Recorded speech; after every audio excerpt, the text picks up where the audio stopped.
Dans un monde rempli de monstres qui terrifient ceux qui les voient, Maren, notre personnage principal, combat un ORC avec un groupe, et ensemble, ils tuent la créature. Après l'avoir abattu, il confirme qu'ils vont tous bien et remercie Maren pour son aide en tant qu'avant-garde. Il les agace en coupant le bras de l'orque, en le dépouillant et en le faisant bouillir lentement pour enlever l'odeur de gibier. Juste après, il coupe la viande cuite en bouchées et la fait sauter avec des nouilles. Les membres de son groupe qui l'ont vu cuisiner des monstres à plusieurs reprises, ne supportent pas cette vision et se demandent pourquoi il ne peut pas simplement manger de la nourriture normale comme tout le monde. Maron garnit les pâtes puis se jette dessus avec joie. L'une des membres du groupe lui demande s'il apprécie, et Maren lui propose d'en goûter, mais elle refuse instantanément. Il continue de savourer son repas et remarque que les autres ont disparu. Pendant ce temps, les membres de son groupe parlent d'un héros déchu dont le corps a récemment été retrouvé dans la forêt de Tirsan du Sud. Cela a surpris les autres membres car l'un d'eux avait récemment traversé la forêt, et il semblait aussi étrange qu'un héros si prometteur se fasse tuer. Alors ils se sont demandé à quel point les monstres là-bas sont puissants. Curieuse, la même fille qui voulait savoir si Maren aimait vraiment ce qu'il mangeait lui demande pourquoi il a commencé à manger des monstres. Il y a 3 mois, dans un petit village du sud, les marchands et commerçants qui transportent des marchandises vers et depuis le village se sont plaints en apprenant que les diligences régulières étaient suspendues suite à l'apparition récente d'un sanglier rouge. Pour cette raison, ils ont refusé de quitter la ville, et ils ont informé les autres villageois qui cherchaient un moyen de transport d'essayer ailleurs. N'ayant pas le choix, les villageois annulent leur projet, et la compagnie marchande se demande comment leur livrer certaines marchandises car elles appartiennent à un noble. Alors qu'ils se plaignent de leur situation difficile, ils voient Moran essayer de réserver une place également, mais il est repoussé par le propriétaire d'une diligence. Alors ils complotent entre eux et prévoient de l'engager car il a l'air assez fort. Au début, la tenue miteuse de Maron lui coûte presque le poste, mais les commerçants ne peuvent pas être trop exigeants compte tenu de leur situation, alors ils l'interpellent et lui demandent où il se dirige. Une fois que Maron leur dit qu'il va à Drama, ils l'informent qu'ils ont un groupe de marchands qui s'y rend. Mais plutôt que Maren ait à payer, ils aimeraient qu'ils se joignent à eux jusqu'à leur destination, et bien sûr, ces repas seront gratuits. Sceptique, Maren s'interroge sur la situation sur le terrain, mais le marchand joue la sécurité en trouvant un terrain d'entente avec lui. Et sur ce, Maren accepte de les accompagner. Ils montent à bord, et le marchand lui dit d'attendre jusqu'à midi car ils veulent trouver autant de voyageurs que possible avant de partir. Là, le marchand se présente comme étant Mahem, et Marin fait de même. Après l'avoir laissé pour recruter plus de voyageurs, Mahem semble effrayé par Marin et espère qu'il n'est pas un déserteur, mais son collègue s'en fiche tant que Maren peut combattre les monstres. L'homme dit alors à Mayhem de recruter plus de mercenaires s'il est si terrifié. Pendant ce court laps de temps, Maren fait une sieste, et il se souvient avoir vu le héros gravement blessé et incapable de bouger, et il cesse de demander comment les choses avaient pu en arriver là. Entendant des pas derrière lui, Maren se retourna craintivement et vit un monstre araignée géant s'approcher, alors il cria de peur en disant qu'il ne voulait pas mourir et qu'il voulait aller à Adrama. Soudain, Mahem le réveille, et Maren apprend que la diligence est pleine de gens et a commencé son voyage. Là, Meran apprend que les autres mercenaires vont respectivement à Aruam et Adrama. Curieux, Mahem lui demande où il se dirige à Adrama, et Maren les informe qu'il va à l'orphelinat Saint-Ria pour voir sa famille, qu'il n'a pas pu visiter depuis longtemps. Surpris d'apprendre que la ville a un orphelinat, les mercenaires se questionnent entre eux pour en savoir plus. Mais l'un d'eux change de sujet et demande curieusement le niveau de Maran. Il explique qu'il est plus facile de travailler ensemble s'ils connaissent les capacités de chacun, et qu'un niveau est un nombre qui aide l'utilisateur à voir sa propre force via la fenêtre de statut. L'aîné montre ses statistiques et dit à Maron qu'il est niveau 23, croyant que Maron n'est pas du tout proche. Il conseille donc à Maron de travailler dur s'il veut atteindre un tel niveau. Mais Maren vérifie son statut et découvre qu'il est niveau 95. Soudain, la diligence s'arrête brusquement, et le conducteur les informe qu'un sanglier rouge fonce sur eux. Ils descendent de la diligence, et le mercenaire aîné hurle des ordres aux autres, leur disant d'attirer le sanglier loin de la diligence, mais il découvre qu'il est déjà proche, alors les autres se précipitent hors du véhicule. Quand Maren aperçoit le sanglier, il note qu'il est un peu étrange par rapport à un sanglier ordinaire, alors il vérifie les statistiques du sanglier en utilisant la compétence d'évaluation et apprend que le monstre est de niveau 62. Réalisant l'écart entre eux, Maren y voit l'occasion parfaite de tester une technique sur lui. Il se précipite donc vers le sanglier, ignorant l'avertissement de l'aîné. Et lorsque le sanglier réduit la distance entre eux, Maren le coupe en deux d'un seul coup d'épée. Le fait que le sanglier soit une proie facile le choque, lui et les autres mercenaires. L'aîné félicite alors Meran pour son excellent travail, et il lui tape un peu trop fort sur l'épaule en s'interrogeant sur la race du garçon. Et alors que Meran est sur le point de le révéler, tout le monde s'arrête. Mais le mercenaire en rit et dit à Meran de se joindre à eux pour un repas. Après son départ, Meran regarde sa paume, surpris par la puissance qu'il a utilisée. Plus tard dans la soirée, alors qu'il prépare le dîner, les autres voyageurs chuchotent entre eux, se demandant qui est Meron. Mayhem se joint même à la conversation, pensant que Meron maniait une épée légendaire, mais l'archer mercenaire lui dit qu'il vaut mieux demander à Maren. Quand il se retourne, il ne le voit pas à proximité, mais quelques instants plus tard, ils sont terrifiés en le voyant traîner le cadavre du monstre au milieu d'eux. À cet instant, l'archer le confronte, lui criant dessus pour ses actions, mais Maran, confus, pensait que la viande serait une meilleure option. Pourtant, on lui crie de ranger le monstre, puis on lui offre du porridge à manger comme les autres. L'un d'eux se plaint d'avoir perdu l'appétit après avoir vu le sanglier et prévient Meran de ne plus jamais refaire une chose pareille. Meran goûte alors le porridge, mais il a un goût si horrible qu'il finit par énerver l'archer en scène plaignant.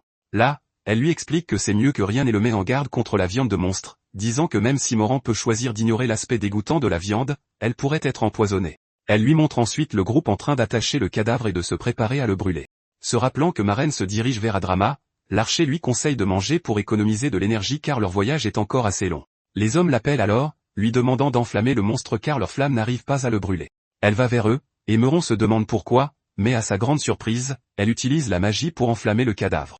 Impressionnés, les autres souhaitent apprendre la magie, et l'archer leur dit que c'est assez facile et utile pour eux. Meran s'approche d'elle après avoir observé sa démonstration et lui demande si elle vient de la tour.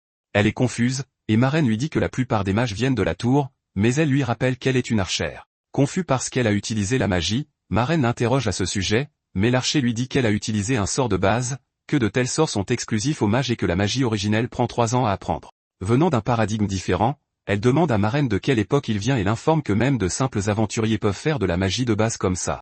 Maren a toujours du mal à le croire jusqu'à ce qu'elle lui montre une ville qui s'éclaire elle-même avec des pierres magiques. Surpris, Maren est choqué que de telles pierres aient remplacé les lampes, et l'archer conclut qu'il doit venir d'un endroit rural car même les jouets pour enfants fonctionnent à la magie de nos jours. À ce stade, Maren ressemble à un vieil homme alors qu'il se remémore son enfance où rien de tout cela n'existait. Il regarde en arrière et voit les autres hommes souhaiter que la viande de monstre soit du porc, car c'est seulement alors qu'il la dévorerait. Quelques jours plus tard, ils arrivent à l'est d'Eadrama et remercient Maron pour le voyage sans encombre. Marin, de son côté, a l'air malade de n'avoir rien mangé, et les autres se demandent s'il a une maladie contagieuse, et si c'est la raison pour laquelle il porte un casque. Sur ce, Maham tend un sac de pommes de terre à Maren et Sen va. Quand Maren confirme ce qu'il y a dans le sac, il le jette par terre et Sen va à la recherche de l'orphelinat. Une vague de nostalgie le frappe, même si la ville est différente de ce dont il se souvient. Pourtant, il utilise sa mémoire musculaire pour naviguer sur le terrain, marchant avec impatience vers l'orphelinat. Mais à sa surprise, le bâtiment qu'il finit par voir est un magasin de jouets. Marin est confus en examinant le bâtiment jusqu'à ce que le propriétaire du magasin sorte et lui demande s'il veut un des jouets à l'intérieur. Maren demande alors, comme pour confronter l'homme, s'il savait où était passée la garderie Saint-Ria, mais le propriétaire du magasin dit qu'il n'en a jamais entendu parler, et qu'il est le propriétaire de 2e génération de la boutique. Maren s'agite, mais un vieil homme l'appelle et lui dit qu'il a entendu parler de l'existence de la garderie il y a longtemps, mais qu'il n'en a pas vu dans les parages. D'après ce que le vieil homme a entendu, la garderie a brûlé dans une attaque par un certain dragon. De ce que Moran se souvient de sa vie antérieure, c'est qu'elle n'était pas remarquable et très fade, mais au moment de sa mort, la chaleur qu'il ressentait venait de la table du dîner, entouré des membres de sa famille décédés avant lui. La fois suivante où Moran a ouvert les yeux après sa mort, c'était à la garderie Saint-Ria. Il a vu un jouet en forme de poisson juste au-dessus de sa tête, et il a été surpris d'apprendre qu'il s'était réincarné. Là, la sœur l'a porté et a souhaité la bienvenue à Maren à la crèche, disant qu'il faisait désormais partie de la famille. C'était le souvenir de Maren du monde actuel, et c'est à l'orphelinat qu'il a ressenti la chaleur d'une famille qu'il pensait ne plus jamais ressentir. Quelques années plus tard, Maren était devenu un aventurier qui gagnait de l'argent et faisait des dons à l'orphelinat pour le maintenir en activité. La vieille sœur, qui s'occupait de lui disait de ne pas trop se surmener pour eux, mais Maren l'ignorait et lui disait qu'il le faisait parce qu'il voulait que les enfants de l'orphelinat mangent de la bonne nourriture. Il a ensuite promis de revenir bientôt car sa prochaine mission était de combattre des gobelins dans le sud. Elle l'a écouté, mais lui a ensuite fait promettre de revenir pour qu'il puisse goûter sa tarte au baie préférée.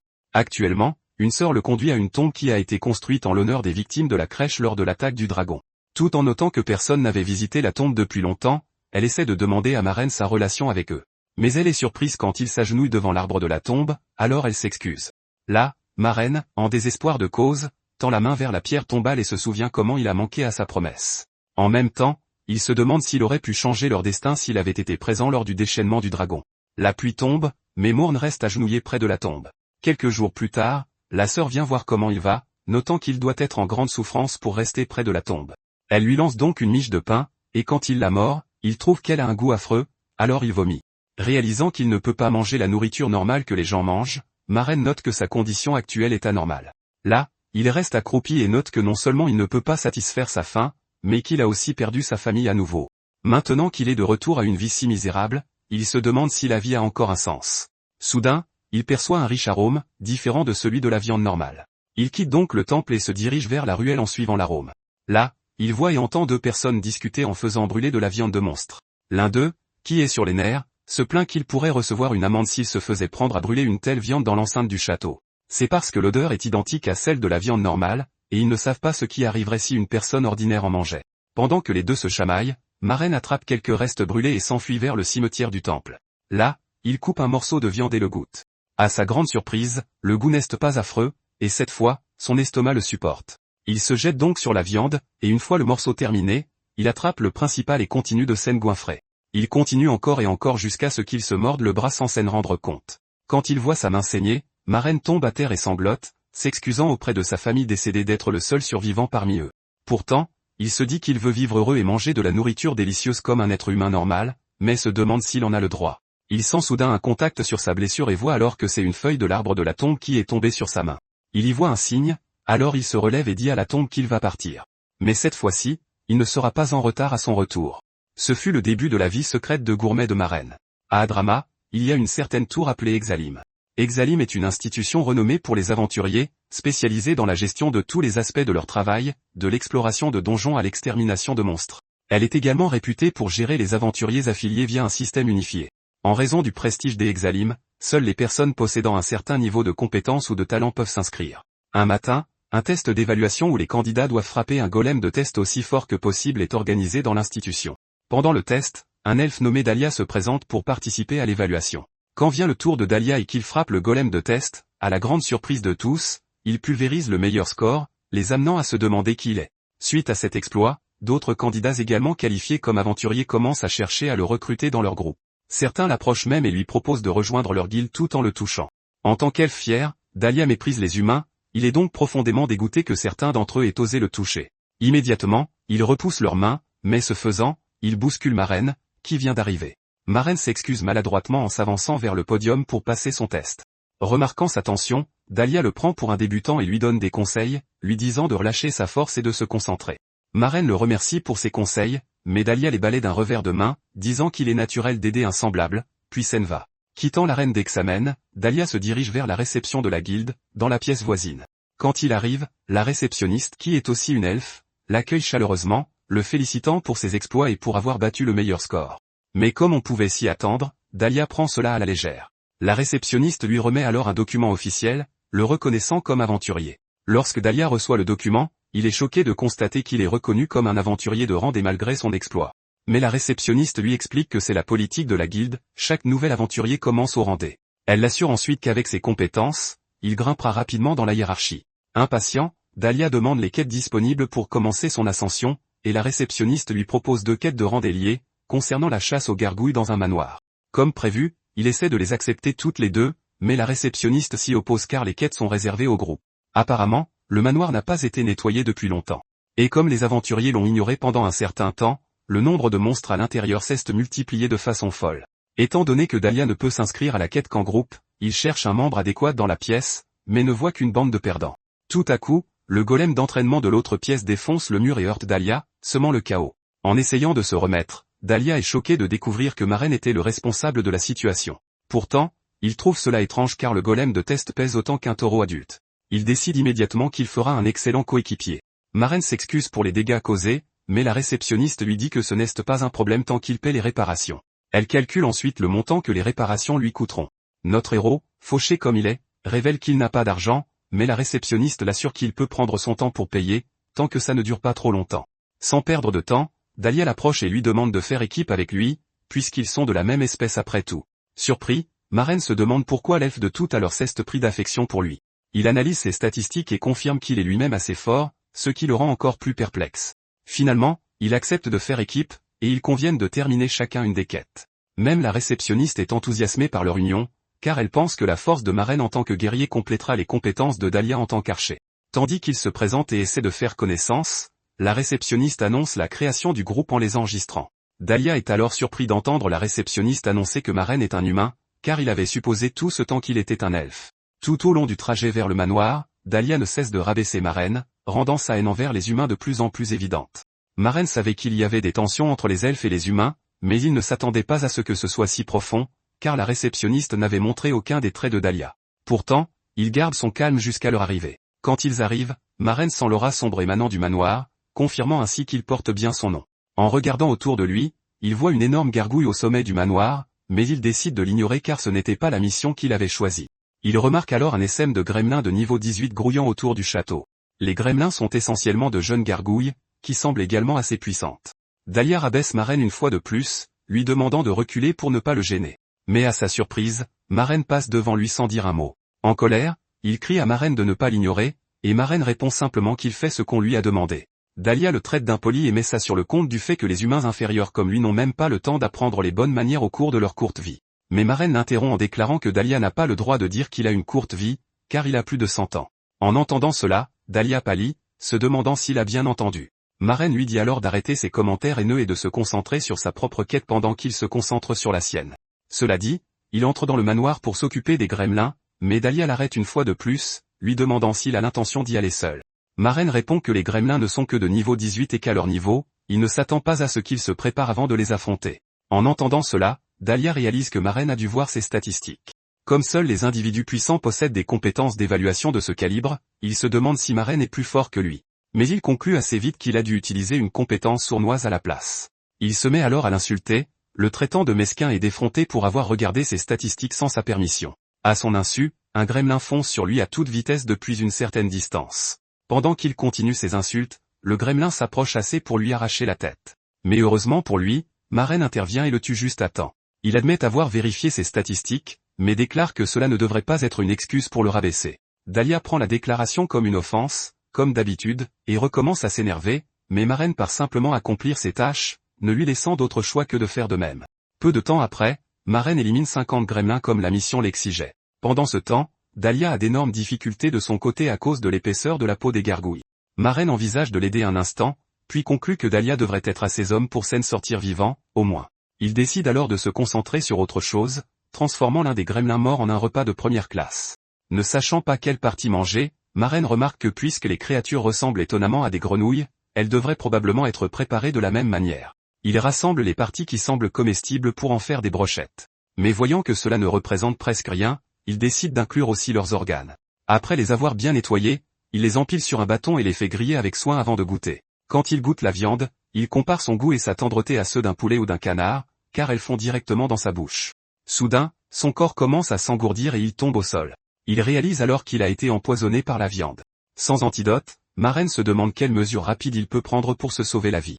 Il lui vient alors soudainement à l'esprit que les gremlins n'utilisent pas de poison pour leurs attaques. Donc, si leur corps contient naturellement du poison, cela signifie simplement qu'ils peuvent le neutraliser eux-mêmes. Immédiatement, il fouille dans un autre cadavre de gremlin et localise son foie, car c'est très probablement l'organe responsable de la neutralisation. Il décide alors de parier sa vie sur cette information qu'il vient de découvrir. Après avoir mangé le foie du gremlin, Marraine vérifie sa fenêtre de statut et confirme que le poison a été neutralisé avec succès. Soulagée, Marraine se redresse et remercie sa bonne étoile d'avoir survécu à l'épreuve. Réalisant que les gens ont plus de raisons d'éviter de manger de la viande de monstre que son apparence dégoûtante, il suggère de faire des recherches sur les antidotes à côté. Cependant, Dahlia interrompt son moment de plaisir et exige une explication. En voyant Marraine manger des restes de gremlins, l'opinion de Dahlia sur les humains tombe encore plus bas, et il demande à Marraine comment il peut consommer quelque chose d'aussi dégoûtant sans sourciller. Marraine se souvient que les elfes sont végétariens et lui dit immédiatement de ne pas se moquer de ce qui correspond au goût des autres. Dahlia insiste sur le fait qu'il ne s'agit pas de comprendre et de respecter les goûts de chacun. Il se lamente d'avoir atterri dans le même groupe qu'un humain et d'être témoin de cette scène répugnante. L'elfe dramatique a l'aide d'horreur et souhaite retourner à l'Arbre-Monde sur le champ. Les larmes aux yeux, Dahlia demande si Marraine a déjà terminé sa part de la quête en ramassant les yeux de gremlin et s'étonne qu'il traîne encore dans la zone. Refusant de revenir sur la condition de la quête qui est de travailler en groupe de 2, Meuron discute des inconvénients d'agir séparément, ce qui pourrait impliquer plus tard la réceptionniste, Daisy, qui leur a assigné les quêtes. Dahlia insiste toujours pour prendre le risque plutôt que de recevoir l'aide d'un humain, mais Marraine a d'autres plans. Il décide d'aider Dahlia à abattre les gargouilles et à terminer rapidement la quête. Avant que Dahlia ne puisse réagir, Marraine frappe son épée sur une marmite en prétendant qu'il était un soldat bouclier. Ce bruit fort active sa compétence de provocation qui attire l'attention des monstres à proximité sur lui. Instantanément, l'effet de la compétence atteint les gremlins et les gargouilles proches, mais Dahlia le regarde avec confusion, se demandant ce que frapper une marmite a à voir avec le fait d'être un soldat bouclier. Quelques instants plus tard, il voit des tas de monstres se précipiter vers eux, et sa mâchoire tombe d'incrédulité. Dahlia réalise alors que Meuron utilise la compétence d'aggro la plus emblématique, appelée provocation. Il s'enfuit immédiatement, se demandant pourquoi cet humain fou utilise une compétence censée protéger les membres du groupe de cette manière. D'un autre côté, Meuron se demande pourquoi la compétence est toujours aussi efficace, mais il jette ensuite la marmite et décide que cela n'a pas d'importance. Juste à ce moment-là, il prend une posture et invoque ses compétences, maîtrise de l'épée et arts martiaux. Sur ce, le système déclenche la maîtrise de l'épée, une compétence de rang A qui augmente proportionnellement les dégâts de l'épée, et les arts martiaux, une compétence de rang B qui augmente son agilité pour le combat rapproché. Les monstres se jettent sur Marraine, mais il reste impassible. Après avoir pris de la distance, Dahlia décide de soutenir Marraine avec ses compétences en tir à l'arc. À son grand étonnement, Marraine décime sans effort la horde de monstres qui l'entourent. Dahlia n'en croit pas ses yeux, car il a eu du mal contre 5 gargouilles plus tôt, mais Meurant les a vaincus avec facilité. Plus tard dans la journée, Dahlia demande si Marraine est d'accord pour partager le mérite avec lui, puisqu'il a pratiquement abattu tous les monstres tout seul. Heureusement pour lui, Marraine accepte sans hésitation car c'est une quête de groupe de toute façon et lui rappelle qu'il l'a fait parce que Dahlia voulait terminer la quête plus rapidement. Soudain, les oreilles de Dahlia tressaillent, et il regarde précipitamment autour de lui en demandant à Morn s'il a entendu quelque chose. Pendant qu'il retrace la source du son, Marraine pense à la façon dont les oreilles de l'elfe ont bougé et trouve cela intriguant. Peu de temps après, Dahlia part en courant, laissant Meurant perplexe. Dahlia arrive bientôt au bord d'une falaise et voit la calèche retardée par un accident avec un cerf. Deux hommes discutent du retard, se plaignant car ils sont pressés d'atteindre le marché noir le lendemain. De plus en plus frustré, l'un d'eux donne un coup de pied à un esclave elfe et lui ordonne de régler la situation rapidement, ce qui met Dahlia en colère. L'esclave tombe à terre et supplie les marchands de ne pas le frapper, et Dahlia dit à Meurant que c'est la raison pour laquelle il méprise les humains. Après avoir exprimé sa haine pour les humains, il dit à Meurant de prendre son arme et de punir les marchands d'esclaves avec lui, mais Meurant n'est intéressé par rien en dehors de la quête. Meurant suggère que l'esclave pourrait être légal, lié par une dette ou un crime. Dahlia contre-attaque en lui rappelant que les hommes ont mentionné le marché noir, mais Marraine lui conseille de le signaler aux gardes de la ville et commence à s'éloigner. En entendant sa réponse, l'opinion de Dahlia sur lui chute encore plus bas, et il décide de gérer la situation seul. En partant, Marraine entend de faibles reniflements et s'arrête. À l'intérieur de la calèche, une elfe essaie désespérément de calmer son enfant qui pleure. Tandis que Dahlia se demande s'il doit affronter seul les marchands d'esclaves, l'épée de Marraine siffle à côté de lui et percute l'une des roues de la calèche, laissant les marchands d'esclaves bloqués. Surpris, Dahlia exige de savoir pourquoi il a changé Davis après avoir refusé d'aider plus tôt. Meurant se souvient de la gentillesse qu'il a reçue d'une religieuse durant son enfance. Il décide d'ignorer les politiques entre adultes et fait de l'enfance sa priorité, car les enfants sont innocents. Pendant que les marchands d'esclaves peinent à comprendre ce qui vient de se passer, leur chef aperçoit Dahlia et Morn et les désigne rapidement à ses partenaires. L'un des marchands exige immédiatement de savoir qui ils sont. Mais avant qu'ils ne puissent finir de parler, Dahlia et Marraine sautent de la petite falaise et atterrissent devant eux, ignorant complètement ces menaces. Ensuite, Dahlia fulmine avec colère contre l'arrogance des humains et déclare qu'il est venu pour sauver ses camarades. Le chef des marchands répond rapidement en affirmant que tous les esclaves en sa possession sont légaux et prétend qu'ils sont des marchands d'esclaves officiellement reconnus sous la tutelle de la famille du marquis Bechtal. Pour étayer son affirmation, il leur montre le blason de la famille Bechtal gravé sur sa calèche. Il exige ensuite leurs excuses et le paiement pour les réparations de la calèche. Tandis qu'il parle, il insulte Dahlia, le traitant de fauteur de troubles ignorants, ce qui le pousse instantanément à bout. À la surprise de tous, Meurant intervient calmement et révèle que le blason sur la calèche n'est pas celui de la famille Bechtal. Le chef des marchands d'esclaves panique et explique les caractéristiques du blason pour les convaincre, mais Meurant souligne bientôt l'erreur dans leur faux blason. Il explique que le loup sur le vrai blason Bechtal a un œil balafré, un trait qui fait référence à l'ancêtre borgne de la famille. Le blason sur leur calèche, cependant, montre un loup avec deux yeux normaux. Cette révélation laisse le chef bouche bée et les marchands d'esclaves paniquent alors que Morn explique la punition pour usurpation de noblesse, qui est la peine de mort. Espérant les faire taire, le chef ordonne à ses mercenaires d'en finir avec le duo, et il passe rapidement à l'action. Impassible face à l'attaque imminente, Marraine parle nonchalamment de la façon dont les mercenaires évitaient de combattre leur père dans le passé et se demande si c'est différent maintenant. Il envoie ensuite le mercenaire voler avec un puissant coup de poing dans le ventre. Le mercenaire s'écrase au sol, perdant instantanément connaissance, ce qui choque les marchands d'esclaves. Alors que le chef se demande comment l'énorme mercenaire a été mis KO d'un seul coup, une flèche siffle près de son visage, et il tombe à terre. Face à la pression intense venant de Dahlia et Meurant, le chef se rend immédiatement. Plus tard dans la journée, les elfes libérés remercient Dahlia de les avoir sauvés, et il rejoint Marraine. Il s'excuse de l'avoir fait attendre, mais Marraine lui demande s'il a terminé ses affaires. Dahlia explique ensuite les arrangements pris pour les elfes et les marchands d'esclaves qui ont été remis aux gardes de la ville. L'enfant elfe libéré attire l'attention de Marraine et loue ses mouvements calls de tout à l'heure avant de le remercier. Les parents le remercient également en partant, mais les mots de l'enfant lui laissent une douce chaleur dans la poitrine. Peu de temps après, Dahlia remercie à contre-cœur Marrant de l'avoir aidé à sauver les siens, mais Marraine ignore la gratitude et lui demande sans détour de le payer à la place. Choqué par sa réponse, l'attitude de Dahlia change du tout au tout, et il demande si l'argent était son seul objectif depuis le début. Marraine réfute et affirme que l'argent est plus fiable que la gratitude. En entendant cela, Dahlia frémit de fureur à l'idée d'être reconnaissant envers un tel humain. Il lui jette avec colère une bourse de pièces et lui dit de ficher le camp. Il s'éloigne ensuite, furieux, en répétant qu'il ne fera plus jamais confiance à un humain, mais Maren s'en fiche car il a eu l'argent. Le lendemain, Maren retourne à la guilde des Exalim où Daisy confirme le nombre d'objets qu'il a ramenés, puis le félicite d'avoir terminé sa première requête. Elle le félicite pour avoir parfaitement accompli cette quête difficile, et il la remercie. Daisy lui remet alors la récompense, et il se demande pourquoi elle est si petite. Avant qu'il ne puisse se plaindre, Daisy, dégageant une aura étrange, lui parle du règlement de la guilde, qui consiste à déduire automatiquement ses dettes de ses récompenses de quête jusqu'à ce qu'il puisse rembourser la totalité du montant. Maren répond qu'il remboursera bientôt et décide de prendre une autre requête avant de partir. Maren s'approche du tableau des missions et parcourt les requêtes disponibles, espérant en trouver une qui lui permettra de manger un monstre différent. Il découvre une requête de subjugation de donjon de niveau 15, mais la passe après avoir vu qu'elle ne concerne que des monstres de pierre. Peu de temps après, il voit une requête de subjugation d'orque de niveau 26 et se demande quel goût pourrait avoir la viande d'orque, car il n'en a jamais mangé auparavant. Alors qu'il contemple le goût possible de la viande d'orque, Mickey le voit et vient à sa rencontre. Elle lui présente les membres actuels de son groupe, Olga, qui est aussi une archère comme elle, et Hécate, qui est la mage du groupe. Mickey explique qu'elles sont toutes les trois dans le même groupe depuis longtemps. Maren observe le groupe et souligne que leur formation semble déséquilibrée. Lorsqu'il demande qui est leur avant-garde, Mickey explique qu'elle en engage généralement intemporairement, mais n'ont pas réussi à trouver quelqu'un récemment. Hécate suggère que cela pourrait être dû au fait que la magie est devenue plus facile à apprendre, réduisant le nombre d'avant-gardes disponibles. Sur ce, Mickey invite Meran à rejoindre son groupe en tant qu'avant-garde pour la requête de subjugation de la hutte des orques. À l'intérieur du donjon de la hutte des orques, Mickey évite de justesse un puissant coup de massue d'un orque massif. Au même moment, Olga tire une flèche qui frappe la créature directement dans l'œil. L'orque hurle de douleur, et Mickey remercie rapidement Olga pour son soutien parfait. Avant que le monstre ne puisse se remettre, Hécate lance un sort d'explosion qui atterrit en plein sur sa tête, l'abattant instantanément. Mickey célèbre la synchronisation parfaite et la série de victoires de son groupe, mais Hécate est simplement reconnaissante que son sort ait touché sa cible. Peu de temps après, Hécate remarque des bruits étranges, et les autres sentent bientôt la terre trembler. Ils voient alors une horde d'orques foncer sur eux à toute vitesse et battent immédiatement en retraite. Pendant le chaos, Hécate trébuche et tombe, et un orque la transforme presque en chair à pâté, mais Maren sauve la situation. Il intervient rapidement et décime la horde d'orques en une fraction de seconde, laissant les membres de son groupe stupéfaits. Les autres se demandent à quel point Meron est forte alors qu'il se tient au milieu d'une mer de restes d'orques. Plus tard dans la soirée, le groupe collabore pour vaincre un autre orque, portant leur nombre total de victimes à 10.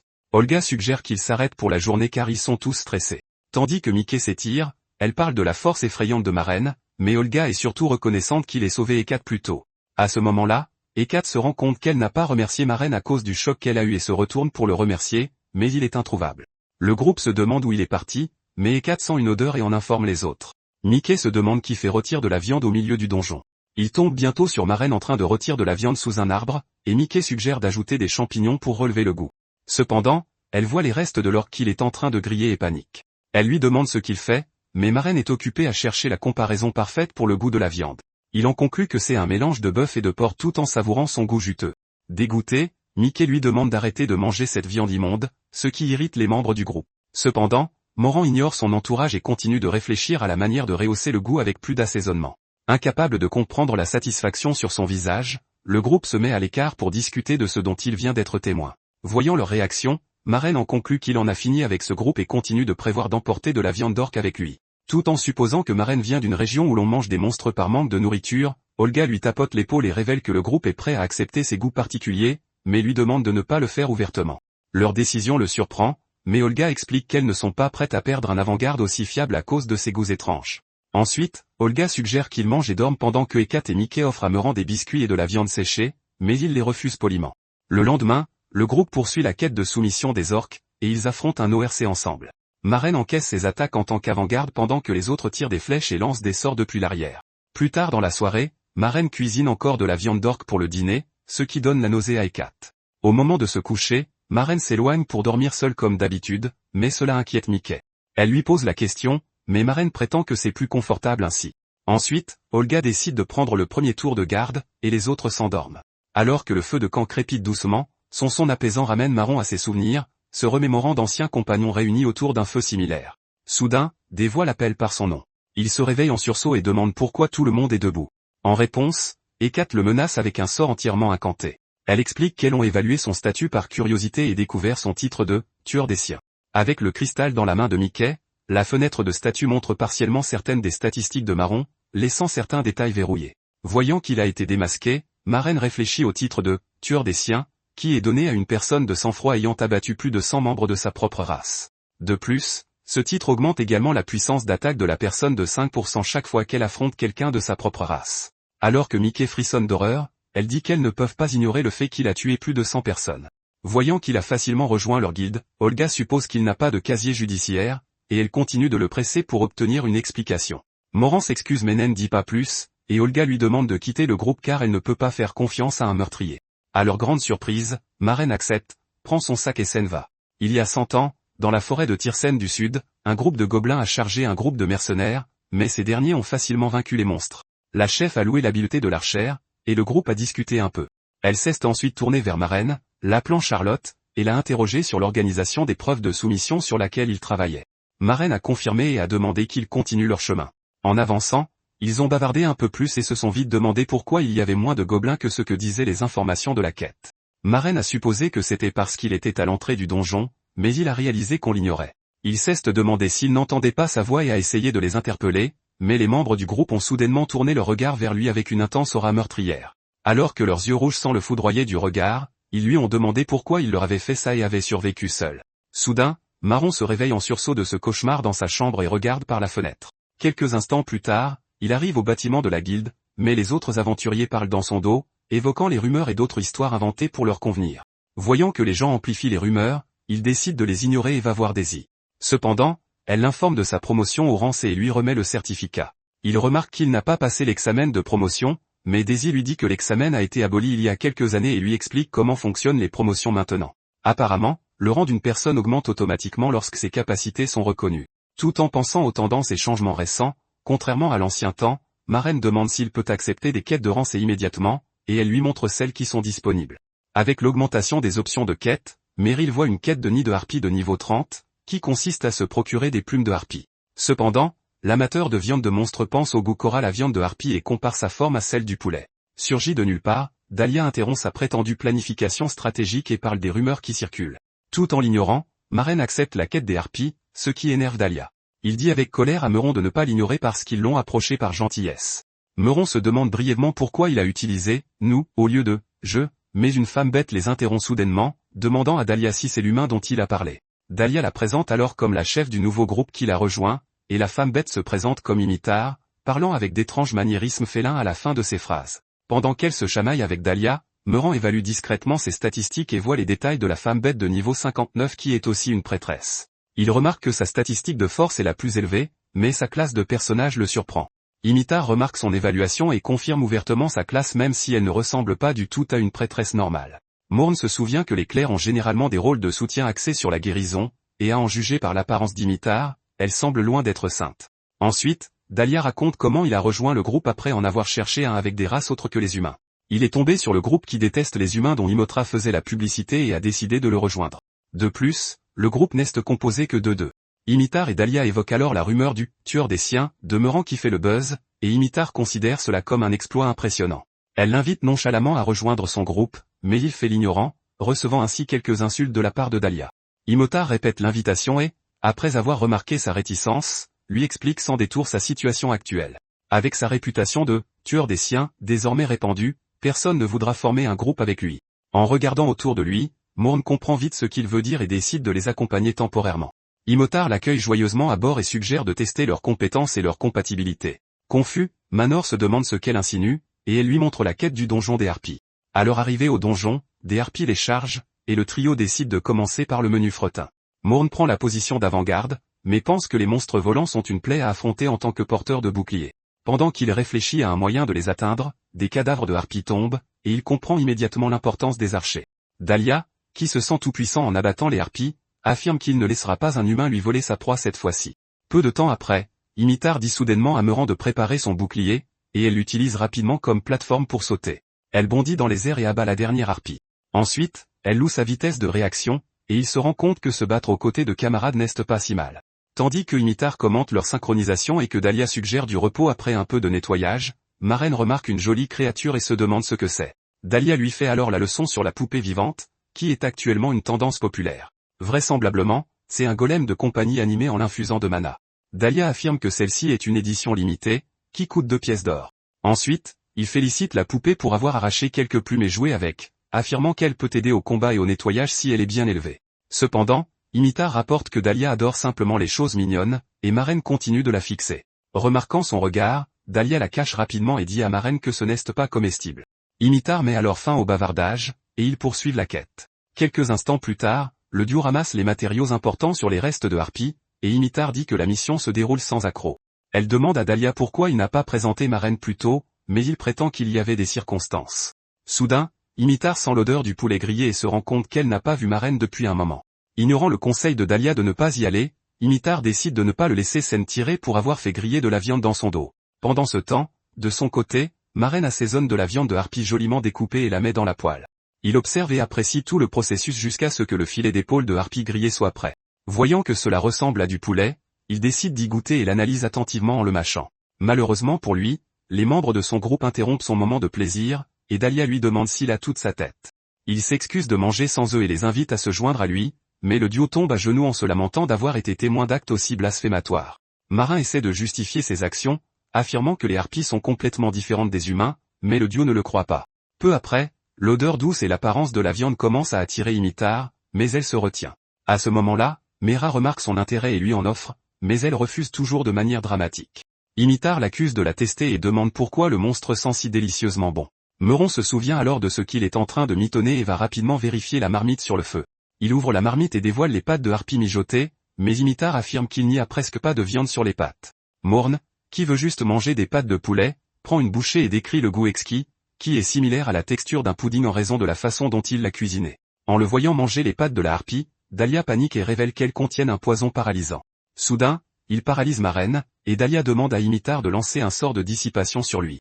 Cependant, Imitar avoue qu'elle ne sait pas comment faire car c'était trop compliqué à apprendre, mais Dahlia affirme que c'est un sort de base que tout prêtre apprend.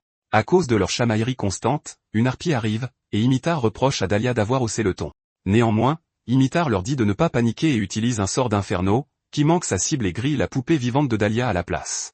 Dahlia se lamente et tient Imitar pour responsable, mais elle s'excuse, révélant sa faible maîtrise des compétences. Elle promet d'en trouver une nouvelle à Dahlia, mais celui-ci affirme que c'est une édition limitée et continue de pester sur la rancune qu'il lui gardera pendant les 100 prochaines années. Plus tard dans la journée, le trio retourne à la guilde pour encaisser ses récompenses, l'air fatigué. Daisy confirme les matériaux importants et leur demande de se débarrasser de la viande de harpie. Ensuite, Dahlia parle de son épuisement mental, mais Imitar demande à nouveau si Dahlia ne veut vraiment pas qu'elle lui procure une autre poupée vivante pour remplacer l'ancienne. Peu après, Imitar remarque les pieds de la harpie avec Marraine et l'interroge à ce sujet, mais il n'est pas prêt à les jeter après les avoir préparés. Plutôt que de les transporter comme ça, Imitar lui parle de la fonction de stockage du système. Apparemment, c'est une dimension différente créée avec de la magie spatiale où les utilisateurs peuvent stocker des objets. À ce moment-là, Marraine se souvient du stockage et ouvre le sien en se demandant pourquoi il faisait quelque chose d'aussi stupide que de porter de lourdes charges dans un sac à dos. Il se demande quand il a oublié quelque chose d'aussi important et réfléchit à son état mental. Cependant, Imitar attire son attention et, après avoir parlé de l'alchimie de leur équipe, suggère de former un groupe officiel avec eux. Après avoir entendu la suggestion, Marraine songe à former un groupe avec des gens qui détestent les humains. Mais avant qu'ils ne puissent répondre, Imitar se réjouit et part en courant pour enregistrer leur groupe officiel, laissant les deux autres sans voix. Suite à cela, Dahlia l'accepte comme coéquipier, et il décide de rejoindre le groupe. Ensuite, Dahlia se réjouit de travailler avec lui, et ses paroles ravivent les souvenirs de l'ancien groupe de Marraine. Peu de temps après, Imitar revient avec les papiers et leur montre le nom qu'elle a choisi. Les deux autres lisent le nom décevant, groupe totalement chaotique, et Dahlia s'en plaint, mais Imitar maintient sa décision en tant que chef du groupe. Dahlia lui demande alors pourquoi elle a choisi ce nom, et Imitar se souvient avoir entendu Marraine le dire dans le donjon des harpies. Dahlia se lamente de façon dramatique à cause du nom absurde qui sera associé à ses exploits futurs. D'un autre côté, n'importe quel nom convient à Marraine, et il décide de faire griller le reste de la viande de harpie dans sa chambre. Avant qu'ils ne partent, Imitar l'entraîne à se joindre à eux pour la célébration de leur groupe où ils dépenseront la récompense. Ce soir-là, le trio est assis à la taverne pour faire la fête, mais Dahlia ne cesse toujours pas fait au nom du groupe. Imitar lui dit d'oublier ça puisqu'elle a déjà soumis le nom, mais il se chamaille à ce sujet. Pendant ce temps, Marraine remarque le plat appétissant sur leur table et y goûte, mais cela l'irrite. Peu après, Imitar explique l'objectif principal du groupe qui est d'atteindre le rang A aussi vite que possible. Marraine s'interroge sur la raison d'un tel objectif, et Dahlia répond que chacun a ses raisons avant de raconter comment fonctionne la promotion du rang B au rang A. Selon elle, le contenu de l'examen de promotion est un mystère complet, et la promotion est un exploit que seules les vraies élites approuvées par la guilde peuvent atteindre. Imitar prend alors la parole et révèle sa raison personnelle. Elle explique que ses jeunes frères sont toujours esclaves, et qu'elle prévoit de gagner assez d'argent pour acheter leur liberté. Vraisemblablement, le maître esclavagiste a promis de lui vendre leur statut sans les toucher pendant 3 ans ni les vendre avant cette échéance. Elle raconte ensuite comment toute sa famille a été réduite en esclavage pendant la Révolution, mais Maren ignore tout de cet événement, ce qui surprend à la fois Imitar et Dahlia. Dahlia lui explique alors l'histoire. Pendant des siècles, les humains ont réduit en esclavage d'autres races, les capturant et les vendant pour le profit. Les elfes étaient appréciés pour leur rareté et leur beauté, les nains pour leurs compétences et leur solide éthique de travail, et les hommes bêtes n'étaient pas traités différemment des animaux. Imitar continue en expliquant comment sa famille a été capturée et emprisonnée.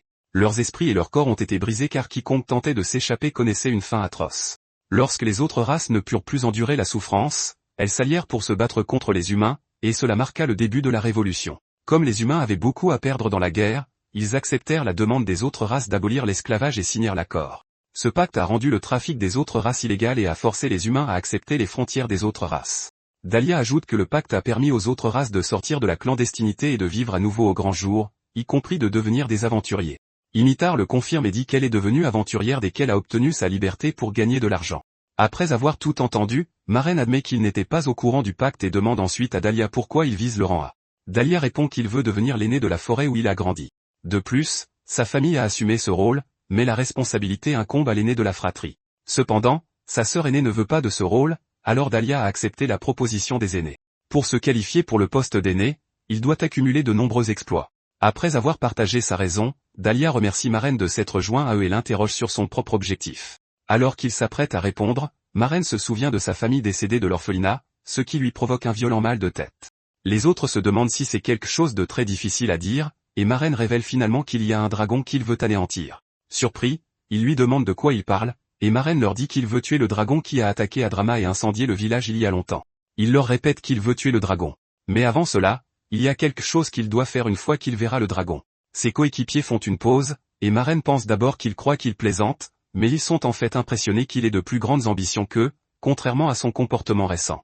Imitar demande alors en plaisantant à Maren s'il a l'intention de manger le dragon, mais Dahlia dit ensuite à Maren qu'il devra aussi monter en rang, car participer à des opérations comme la soumission d'un dragon et obtenir des informations nécessite un rang élevé. Comme ils ont tous des objectifs similaires, le trio applaudit à l'unisson, jurant de faire de son mieux à partir de maintenant. Le lendemain, à l'auberge, Maren prévoit de se reposer et de préparer un repas copieux. En cuisinant, il note qu'il n'a plus d'argent après avoir acheté quelques ingrédients, et tout cela à cause des dégâts de l'auberge qu'il a enfin remboursé. Maren commence par faire chauffer l'huile avant d'ouvrir son profil de stockage et de sortir la viande qu'il y avait gardée. Il est surpris de voir que la viande a l'air fraîche, comme au moment où il l'a stockée, alors il qualifie le profil de stockage d'entrepôt parfait. Maren mélange ensuite l'œuf à une pâte et ajoute de la chapelure avant de mélanger la viande uniformément, puis de mettre les morceaux dans l'huile chaude. Ça commence à grésiller, et une fois que c'est doré, Maren le retourne plusieurs fois comme un chef avant d'égoutter l'huile et de le transférer dans une assiette. Et voilà, les cuisses de harpie frites sont prêtes. Il en prend une et goûte une bouchée, et c'est meilleur que ce à quoi il s'attendait. Il se jette dessus et savoure le goût, notant qu'il est impossible que ce soit mauvais puisque c'est lui qui l'a préparé. Soudain, il entend Dahlia aboyer derrière la porte, frappant continuellement et exigeant que Maren ouvre. Dès que Maren ouvre, il lui demande pourquoi il porte un casque dans sa chambre, mais laisse tomber et lui dit qu'il a quelque chose d'urgent à discuter. Maren lui dit qu'il était en train de manger, mais décide d'écouter Dahlia. Là, il informe Maren qu'un problème est survenu avec Imitar. Comme il s'agite de ses coéquipiers, Maren laisse entrer Dahlia et lui demande ce qui s'est passé. Mais quand Dahlia voit qu'il a préparé un repas à base d'un monstre, il se met en colère mais se calme, se rappelant que Imitar passe en premier.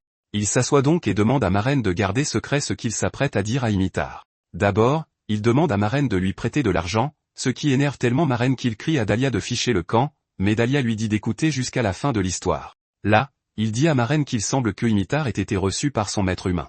Confus, Maren demande plus de contexte. Alors Dahlia lui rappelle que Imitar avait dit qu'elle économisait de l'argent pour acheter ses petits frères, et aussi que la raison pour laquelle ils font une pause ce jour-là est qu'elle est allée voir ses frères et sœurs. La situation actuelle est que le maître a rompu sa promesse et prévoyait de mettre les frères et sœurs d'Imitar aux enchères. Dahlia s'emporte, déclarant que le maître esclavagiste devait avoir l'intention depuis le début de se jouer d'Imitar en prétendant les libérer. Après que Imitar a appris son acte, elle l'a supplié de libérer ses frères et sœurs, mais il a dit qu'il annulerait la vente si elle préparait la rançon pour ses petits frères avant la vente aux enchères dans 5 jours. Maren demande alors combien Imitar dit qu'elle économiserait en 3 ans, et Dahlia lui répond que c'est 10 pièces d'or par frère ou sœur. Comme elle en a 2, cela fera 20 pièces d'or. Stupéfait, Maren fait le calcul et note qu'un brown vaut environ 10 yens dans sa vie antérieure, et que 100 browns font une pièce d'argent et 100 pièces d'argent font une pièce d'or. Un aventurier ordinaire a besoin de 2 pièces d'or pour vivre un mois, donc 20 pièces d'or représentent environ 2 millions de yens. Il se demande où Imitar compte trouver une somme aussi énorme en 5 jours. Dahlia continue son récit, notant qu'il ne voulait pas répandre les rumeurs, mais que Imitar l'a supplié de sauver ses petits frères. Maren réalise que c'est pourquoi Dahlia est venue emprunter de l'argent, et Dahlia admet qu'il ne peut pas ignorer les problèmes liés à l'esclavage puisque les autres races minoritaires sont aussi les frères de son peuple. Dahlia lui demande une fois de plus de lui prêter de l'argent, même si ce n'est qu'un peu, mais Maren le choque en refusant. Il rappelle à Dahlia que cela ne fait que quelques jours qu'il a formé un groupe avec eux, et lui demande s'il pense pouvoir leur faire confiance avec une si grosse somme d'argent. En réalité, Maren n'a pas autant d'argent, mais il reste inflexible envers Dahlia. Il se souvient qu'il est une personne motivée par l'argent, alors il essaie de le manipuler en disant que les frères et sœurs d'Imitar sont des enfants qui commencent à peine à marcher. Maren s'énerve immédiatement après avoir percé le stratagème de Dahlia, mais ce dernier lui dit qu'il ne fait qu'énoncer des faits. Maren demande alors ce qu'il y gagne s'il lui prête l'argent, et Dahlia propose de rembourser le double avec intérêt. Mais Maren dit qu'il pourrait simplement s'enfuir jusqu'à sa mort. Après tout, son espérance de vie est courte. Dahlia se sent contré, alors il s'arrête un peu avant de demander à Maren de lui prêter l'oreille. Il lui chuchote alors s'il a l'attribut du vent parmi ses attributs d'aptitude, mais il lui répond en chuchotant que non. Il est alors confus, se demandant pourquoi il se chuchote à l'oreille.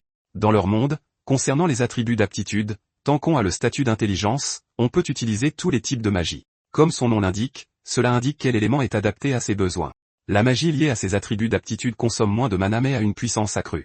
Ils sont généralement donnés à la naissance, et la plupart des gens naissent avec un seul type d'attribut. De temps en temps, il y a des génies qui naissent avec 2 aptitudes ou plus, et la plupart des sorciers qui ont marqué l'histoire entrent dans cette catégorie. N'ayant d'autre choix, Dahlia dit à Maren que s'il l'aide, il lui accordera les bénédictions de l'esprit, c'est à s'engravdir l'attribut du vent. Maren y réfléchit et reste silencieux, alors Dahlia suppose qu'il en veut plus. Mais Maren lui dit que ce n'est pas à la portée de n'importe qui, alors il lui demande une fois de plus si Dahlia peut faire une telle chose, et ce dernier jure instantanément sur le nom de la forêt. Sur ce, Maren accepte, et ils partent. À l'extérieur de l'auberge, Dahlia demande à Maren comment il compte obtenir l'argent, car 20 pièces d'or n'est pas une petite somme. Maren suggère alors de vendre au marché noir les sous-produits obtenus en braconnant des monstres dans des donjons de haut niveau. Dahlia refuse immédiatement et lui rappelle qu'il est interdit d'entrer sans permission dans des donjons qui ne correspondent pas au rang assigné par la guilde. Maren demande alors comment ils sont censés réunir une telle somme en si peu de temps, mais Dahlia insiste sur le fait que les activités illégales sont bien trop dangereuses. La raison est que les quêtes émises par la guilde se voient attribuer un rang correspondant à celui de l'aventurier, et il est strictement interdit d'accepter des quêtes qui ne correspondent pas à son rang. Si l'on se fait prendre à enfreindre de telles règles et à entrer dans un donjon non classé, on est pénalisé par une lourde amende et une interdiction temporaire d'accepter des quêtes. Maren réalise que cela prendra trop de temps pour atteindre les donjons de haut niveau, car ils sont généralement loin de la ville. Rien que pour le voyage, on peut y passer près de 3 à 4 jours. Tandis qu'il réfléchit, il demande à Dahlia comment il compte obtenir l'argent, et ce dernier dit à Maren qu'il a un temps pensé à demander de l'aide aux familles de Yanyam, mais qu'il avait déjà obtenu un délai de remboursement prolongé jusqu'à la libération d'Imitar. Et comme il n'avait aucun moyen de rembourser, il prévoit d'utiliser le peu d'argent qu'il a rassemblé pour ses activités d'aventurier. Dahlia apprend que Maren n'a pas d'économie et se souvient qu'ils sont tous deux devenus aventuriers le même jour. Il demande donc à Maren quels objets de valeur il possède qui pourraient être vendus. Maren ouvre son inventaire et passe en revue ses objets. Là, il voit une paire de boucles d'oreilles et note que c'est ce qu'il a de plus précieux. Sur ce, ils se séparent pour rassembler autant d'argent que possible en attendant. Plus tard ce soir-là, Maren se rend dans une boutique qui vend de tout, des os aux organes de monstres. Là, il montre les boucles d'oreilles au boutiquier. Au premier coup d'œil, l'homme dit à Maren qu'il aurait dû aller chez un bijoutier, mais il est stupéfait d'apprendre que les boucles d'oreilles sont des fragments des Pléiades, un objet qu'on ne peut plus obtenir depuis que le donjon qui les produisait a disparu. Curieux, l'homme demande à Maren où il les a obtenus, et Maren lui répond qu'un ancien camarade les lui a donnés. Quelques jours plus tard, à la villa du maître esclavagiste, Imitar reste à 4 pattes et regarde son maître la rabaisser, lui rappelant qu'il est inutile d'agir violemment. Il l'informe que les 3 ans qu'il lui a accordés n'étaient rien de plus qu'un caprice. Alors que le maître se comporte de manière si autoritaire envers Imitar, elle maintient avec colère son sang-froid, se disant qu'elle a envie de le tuer sur le champ et de lui fracasser son visage irritant. Soudain, Dahlia l'appelle. Et quand elle se retourne, Imitar voit non seulement Dahlia, mais aussi Maren juste derrière lui. Gênée, elle demande à Dahlia pourquoi il a amené Maren, et Dahlia explique que Maren l'a aidé à préparer l'argent. Elle se met en colère, mais Dahlia reporte leur conversation. Maren les présente comme les membres du groupe d'Imitar, annonçant qu'ils ont préparé la somme demandée et qu'ils paieront également eux-mêmes la rançon d'Imitar. Alors qu'ils proposent l'accord, Imitar espère que Maren n'agira pas comme les autres humains et n'utilisera pas sa situation comme une faiblesse pour la harceler plus tard. L'homme prend la bourse et dénigre leur groupe, disant qu'il devrait être impossible pour eux de posséder une si grosse somme, à moins qu'ils n'aient apporté de la fausse monnaie. Il se vante ensuite de ne pas être facile à duper, mais quand il regarde dans le sac, il est choqué de voir que c'est bien de l'argent véritable. Voyant l'expression sur son visage, Imitar lui demande de libérer ses frères. L'homme malicieux convient que l'argent est vrai, mais il annule ensuite le contrat en déclarant que l'accord était qu'elle gagne l'argent par elle-même et non en impliquant un tiers. Imitar essaie de parler, mais Dahlia s'emporte et crie à l'homme d'arrêter de plaisanter. Il lui rappelle que selon le contrat d'esclave, si la famille de l'esclave ne peut pas fournir la rançon, elle doit être vendue. Il demande alors s'il sous-entend que la parole d'un humain prime sur celle d'un elfe. L'homme se demande s'il essaie de gagner du temps et de tricher, mais il demande ensuite à son assistant d'apporter les documents. Là, Imitar réalise que si Dahlia n'avait pas été là, elle aurait été à la merci du maître esclavagiste. L'assistant arrive alors avec les documents et deux jeunes hommes bêtes. Immédiatement, il voit Imitar. Il se précipite pour la serrer dans leurs bras, et elle les examine pour s'assurer qu'ils sont indemnes. Pendant leur mini-retrouvailles, Maren observe les frères et réalise que Dahlia avait raison, ce ne sont que des enfants. Maren voit à quel point ils sont maigres, et il est furieux contre les marchands d'esclaves qui ont affamé les enfants. Le maître esclavagiste sort les documents d'esclavage et leur dit qu'il va s'en débarrasser. Il les déchire en lambeaux, croyant que cela conclut leur transaction, mais Imitar réduit le papier en cendres avec sa magie. L'homme annonce la liberté des frères mais dit à Imitar qu'elle est toujours son esclave. Il méprise les membres du groupe croyant qu'ils sont fauchés, et leur demande de partir. Il propose même de leur donner les chaînes des anciens esclaves en souvenir, mais Maren choque tout le monde dans la pièce en sortant un sac de pièces, disant qu'il achètera aussi la liberté d'Imitar. Imitar refuse son aide, disant que tant que ses frères sont en sécurité, elle va bien. Mais Maren demande au maître esclavagiste combien coûte la liberté d'Imitar. Elle lui crie dessus de l'ignorer, mais le maître esclavagiste dit à Maren que Imitar a déjà été mise aux enchères, et qu'il ne peut donc pas la vendre. Il les informe que Imitar est déjà sur la liste du marché, donc l'annuler sera difficile. Il leur conseille donc de se rendre même à la vente aux enchères pour l'acheter. Imitar crie qu'elle n'est au courant de rien. Dahlia crie aussi au maître esclavagiste de se taire car il ne croit pas à cette excuse. L'homme se moque d'eux et leur dit que c'est légitime car, en tant que maître, il peut vendre et acheter des esclaves comme il le souhaite, affirmant que c'est un accord qui se trouve dans les droits légaux du commerce d'esclaves. Dahlia est furieux contre l'homme pour ce sale tour, mais Maren note que bien que le maître esclavagiste ait agi de manière puérile, il a été malin. Il pense que l'histoire de la vente aux enchères est quelque chose que l'homme a inventé sur le moment parce qu'il ne veut pas vendre Imitar. Maren pense que tant que Imitar appartient au maître esclavagiste, on ne peut l'empêcher de refuser de la vendre ou de la mettre aux enchères. Notant que l'homme veut à ce point faire souffrir Imitar, Maren accepte de participer à la vente aux enchères pour l'acheter. Cela stupéfie Imitar, mais il lui dit de ne rien faire d'irréfléchi et d'attendre car il a un plan. Elle lui demande pourquoi il va si loin pour l'aider, et cela lui rappelle l'époque où il était à l'orphelinat, quand sa sœur lui a dit un jour que tous les enfants ont besoin de quelqu'un pour s'occuper d'eux et d'adultes pour les guider et les protéger. Elle insistait sur le fait que chaque enfant né dans ce monde méritait d'être protégé, et c'était la raison pour laquelle l'orphelinat avait été créé. À présent, Maren répond qu'elle est la seule à pouvoir protéger les enfants, et c'est pourquoi les sauver n'est pas la fin. Elle ne devrait pas les laisser seuls. Il l'encourage à rester à leur côté et à s'assurer qu'ils mangent bien. Elle accepte puis l'avertit de ne pas tout gâcher, sinon elle ne lui pardonnera pas. En s'éloignant, Dahlia note qu'il n'est pas ravi, mais il croit que Maren a un plan, alors il va le suivre. Et sur ce, il dit adieu à Imitar. Après leur départ, le maître esclavagiste rit et note que Imitar a des amis fiables. Il lui demande alors si elle pense que ses amis peuvent la libérer. L'homme s'approche d'elle et lui dit que s'il voulait mettre Imitar aux enchères et la vendre, peu importe à quel point elle se débat, elle ne peut lui échapper. Et à la fin, elle finira par revenir avec lui. Alors qu'il s'éloigne, elle lui demande ce qu'il manigance, mais il dit à son assistant de contacter l'escouade de soutien de la guilde des marchands et de se préparer. Le soir de la vente aux enchères, alors que les gens achètent des esclaves, Dahlia et Maren sont assis parmi les enchérisseurs. Ils apprennent que le prix moyen des esclaves hommes bêtes se situe entre 8 et 9 pièces d'or. Et si cela atteint 10 pièces d'or, Dahlia propose de couvrir la différence. Juste après que le dernier esclave humain a été vendu, le commissaire-priseur appelle Imitar et la présente comme une esclave gladiatrice qui a atteint le record de héros du Colisée. Tandis qu'il énumère toutes ses capacités, Imitar se dit que son maître a définitivement manigancé un sale coup, et elle aimerait pouvoir en informer Dahlia. Son maître esclavagiste voit Imitar et se moque des membres de son groupe, disant qu'il ne leur reste plus beaucoup d'argent après en avoir dépensé une grande partie pour acheter les frères d'Imitar. Il n'a pas l'intention de les laisser acheter Imitar, même si les poules ont des dents. Et pour cela, il a posté un marchand qui enchérira si haut pour Imitar que les autres n'auront d'autre choix que de se retirer. Le commissaire-priseur commence les enchères à 6 pièces d'or et 30 d'argent, mais le marchand lève rapidement la main et propose 20 pièces d'or. Ce montant élevé choque toute la foule, et le commissaire-priseur poursuit joyeusement la vente. À ce stade, Imitar tombe dans le désespoir tandis que le commissaire-priseur demande si quelqu'un veut surenchérir. Dahlia tremble dans ses bottes, car le montant offert par le marchand dépasse complètement ses moyens. Mais ce à quoi il ne s'attendait pas arriva ensuite.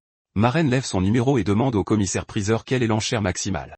L'homme répond que c'est 30 pièces d'or pour les humains et 50 pièces d'or pour les autres races. Sans perdre de temps, Maren annonce qu'il enchérit à 50 pièces d'or. Dahlia panique et l'interroge, pensant que Maren n'avait que 10 pièces d'or, mais Maren révèle qu'il a seulement suggéré ce montant mais n'a jamais dit que c'était tout ce qu'il avait. Après tout, il n'a jamais fait confiance au maître esclavagiste. En entendant le prix de Maren, le commissaire-priseur le regarde et se demande s'il peut payer une somme aussi énorme, car il n'a pas l'air fiable pour un paiement échelonné. Alors il regarde Maren de haut et lui dit que la maison de vente n'autorise que les paiements comptants. Instantanément, Maren se dirige vers le podium, défiant l'avertissement du commissaire-priseur. Il regarde Imitar qui n'a aucune idée de ce qu'il pense. Et à la surprise générale, Maren ouvre sa fenêtre de stockage et dépose 50 pièces d'or sur le podium. Le marchand d'esclaves n'en croit pas ses yeux, se demandant comment Maren, un simple aventurier de Rancé, a pu obtenir une somme aussi importante. L'annonceur, quant à lui, regarde les pièces et déclare Imitar vendu. Plus tard dans la soirée, Imitar retrouve ses frères et pleure en les serrant dans ses bras, réalisant qu'elle est enfin une personne vraiment libre. Dahlia, de son côté, demande à Maren pourquoi il ne lui a pas dit qu'il avait autant d'argent liquide, mais Maren répond que Dahlia ne lui a jamais demandé combien il avait. Cela étant dit, Dahlia n'insiste pas, et il est heureux que la famille soit de nouveau réunie. Imitar interpelle alors Maren et le remercie de l'avoir aidé, elle et ses frères. Alors qu'elle se demande comment le rembourser, ses frères sentent une délicieuse odeur de viande et s'accrochent immédiatement à lui pour aller manger. Après leur départ, Imitar demande à Dahlia ce qu'elle doit faire, car elle n'a aucune idée de comment rembourser Maren, mais Dahlia lui dit de ne pas trop y penser, et que Maren les apprécie probablement en tant que camarades. Il est donc préférable qu'ils restent ensemble à partir de maintenant. Elle demande alors à Dahlia s'il y a quelque chose pour le déjeuner car Maren sent le gras et l'appétissant, mais Dahlia finit par comprendre ce qui se passe. Alors il court vers Maren pour l'empêcher de donner aux enfants de la viande de monstre. Alors que Maren essaie de nourrir les jeunes frères d'Imitar, Dahlia fait irruption dans sa chambre et exige qu'il arrête. Perplexe, Maren demande quel est le problème. Mais avant qu'il puisse obtenir une réponse, les frères d'Imitar dévorent joyeusement la viande frite qu'il leur a offerte. Après la première bouchée, les garçons vantent le goût, mais Dahlia demande ce qu'il leur donne à manger exactement. Imitar suppose nonchalamment que c'est du poulet frit et dit que ça ne devrait pas poser de problème puisque ses frères ont déjà toutes leurs dents. Cependant, la prise de conscience la frappe soudainement, et elle demande de quoi est faite la viande frite.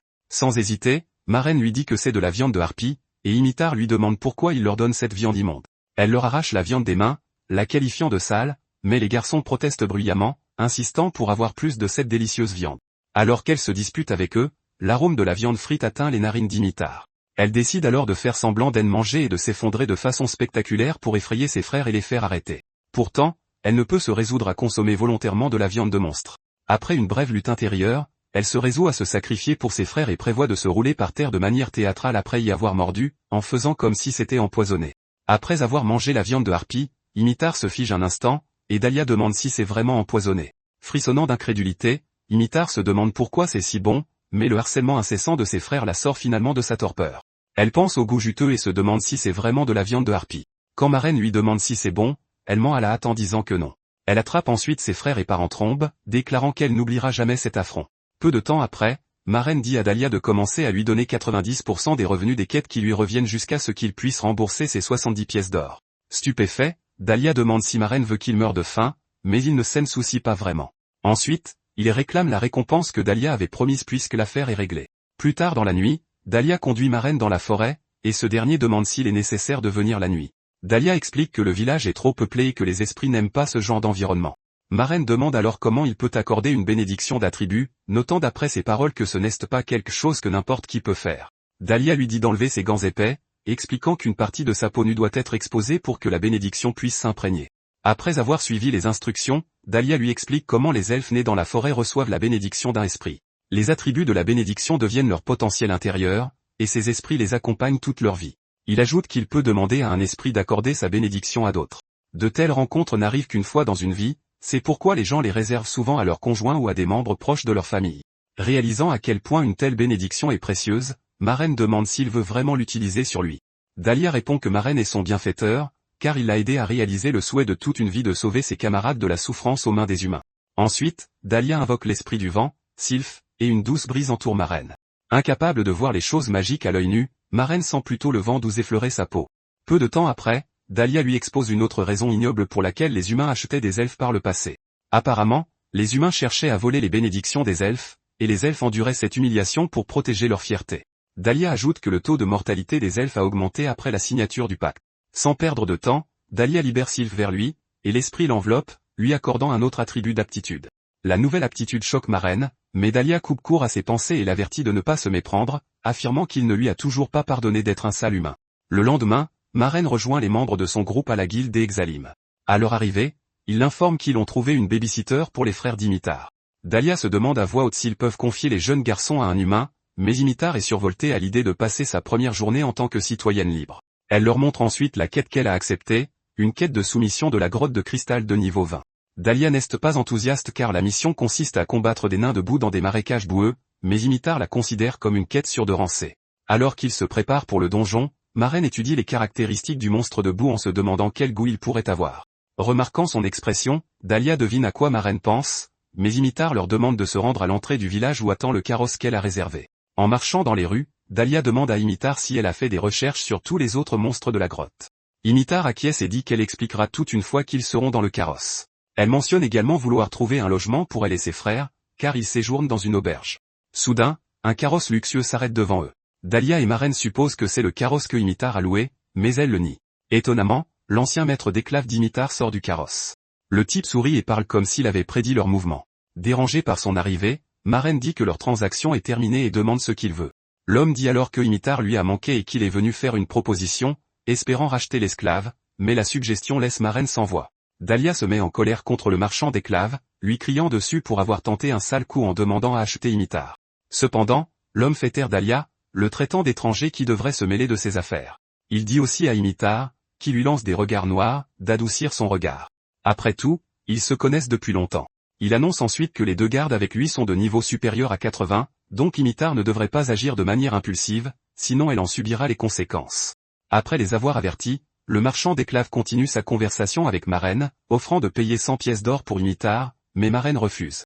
L'homme est stupéfait, et il se demande si le montant était trop faible car, en temps normal, il estime que Dimitar ne vaut pas plus que ça. Alors qu'il rabaisse la femme bête, Dahlia rugit contre lui, mais il ne peut pas exprimer sa colère à cause des gardes.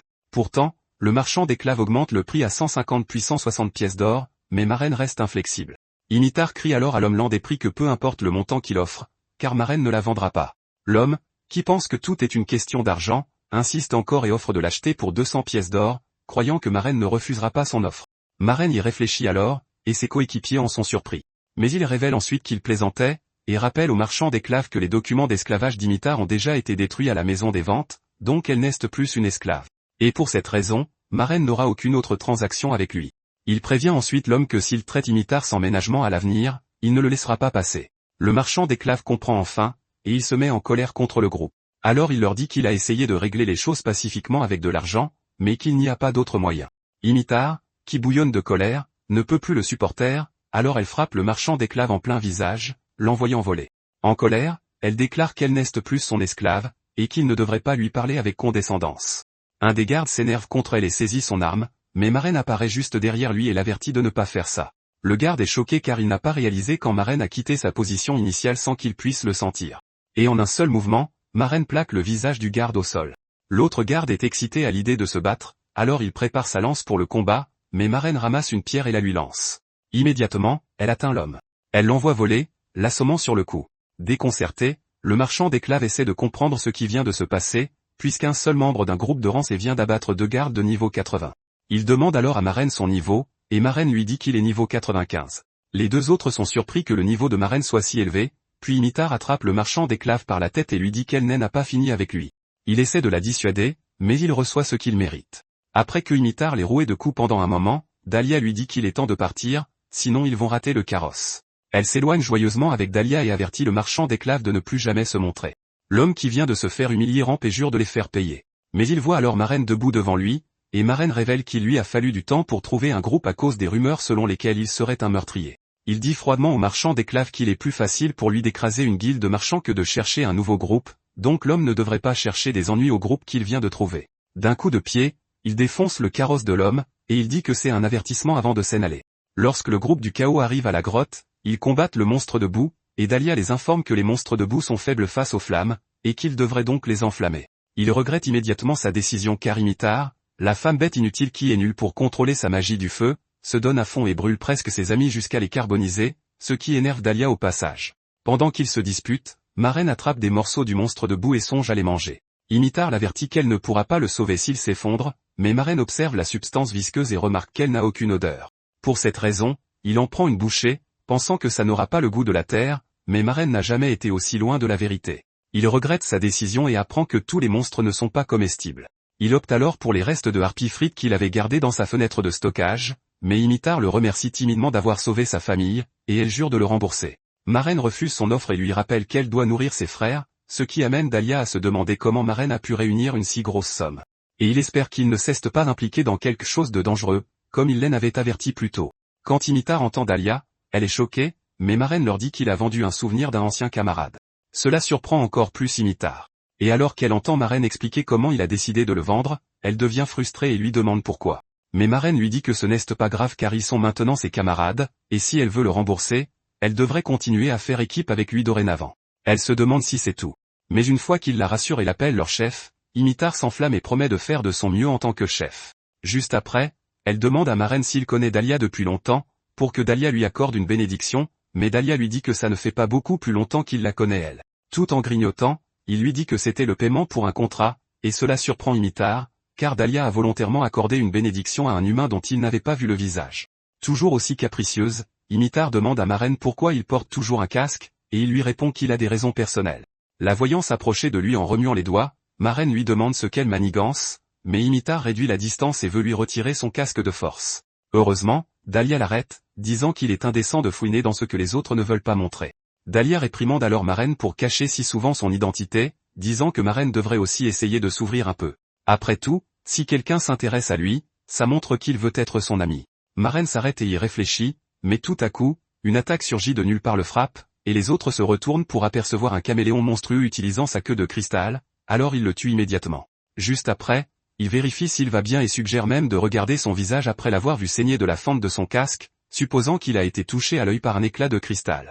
Marraine vérifie sa vision et voit qu'il y voit correctement, il en conclut donc qu'il a simplement été éraflé par l'attaque. Il leur dit donc qu'il va bien, mais il refuse de le croire et lui crie d'enlever son casque pour qu'il puisse vérifier et soigner la blessure. Au cas où son œil serait blessé.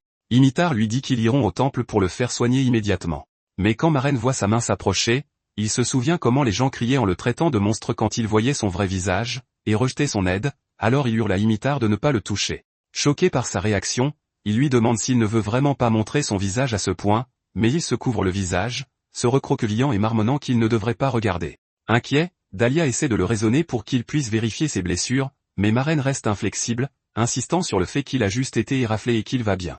Ils ont toujours l'air inquiets, mais il leur rappelle son niveau et explique logiquement comment un éclat de cristal d'une créature de si bas niveau ne peut pas lui infliger une blessure mortelle. Sur ce, il se lève, annonce qu'il va bien, et leur dit de continuer la subjugation. N'ayant pas le choix, les membres du groupe acceptent, et Imitar lance un sort de guérison sur son visage avant de dire à Marraine de les informer si son état s'aggrave. Sur ce, il s'excuse d'avoir essayé de lui enlever son casque de force, et il s'excuse aussi de leur avoir crié dessus. Quelques heures plus tard, il retourne à Exalim pour rapporter l'achèvement de leur mission, mais la réceptionniste remarque l'atmosphère étrange parmi les membres du groupe du chaos, alors elle leur demande ce qui se passe, mais ils l'ignorent. Imitar demande avec inquiétude pour s'assurer que Marraine va bien, et après qu'il est confirmé, Dahlia suggère qu'ils prennent un jour de congé pour surveiller l'état de Marraine. Juste à ce moment-là, alors qu'il s'apprête à retourner à l'auberge, quelqu'un fait irruption dans la guilde en annonçant une urgence. Elle tient un rapport et annonce à tout le monde qu'un nouveau donjon a été confirmé dans la région forestière à la frontière entre Adrama et la capitale. C'est un donjon de type ouvert appelé le Jardin de la Dryade. Tout le monde est surpris par l'annonce, mais alors que les membres du groupe du chaos concluent que les autres groupes de filles s'en chargeront, Marraine suggère qu'ils se joignent à la subjugation. Surpris, il lui demande s'il est sûr de ne pas avoir besoin de se reposer, et il leur assure qu'il va bien, puis révèle qu'il y a quelque chose qu'il aimerait tester. Quelques instants plus tard, de nombreux groupes de la guilde arrivent au nouveau donjon, et le groupe du chaos n'est pas une exception. Là, une rumeur se propage parmi eux selon laquelle le groupe qui a découvert le donjon en premier a été hospitalisé par les boss du donjon. Marraine, de son côté, note que les dryades sont des monstres de type plante, alors il se demande si elles auront le goût de légumes ou de cornichons.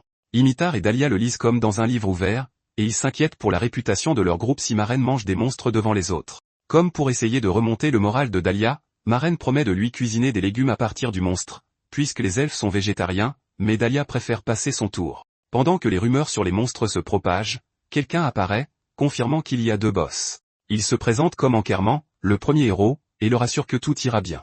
Là, Marraine trouve le titre de héros étrange, et cela surprend Dahlia de voir à quel point Marraine est démodée. Dahlia l'informe donc que les héros sont des personnes qui détiennent le titre de candidat brave, et c'est par respect que les gens omettent le mot candidat attaché au titre et les appellent héros. Certaines personnes sont anxieuses à propos des héros car l'existence même des héros préfigure le retour du roi démon.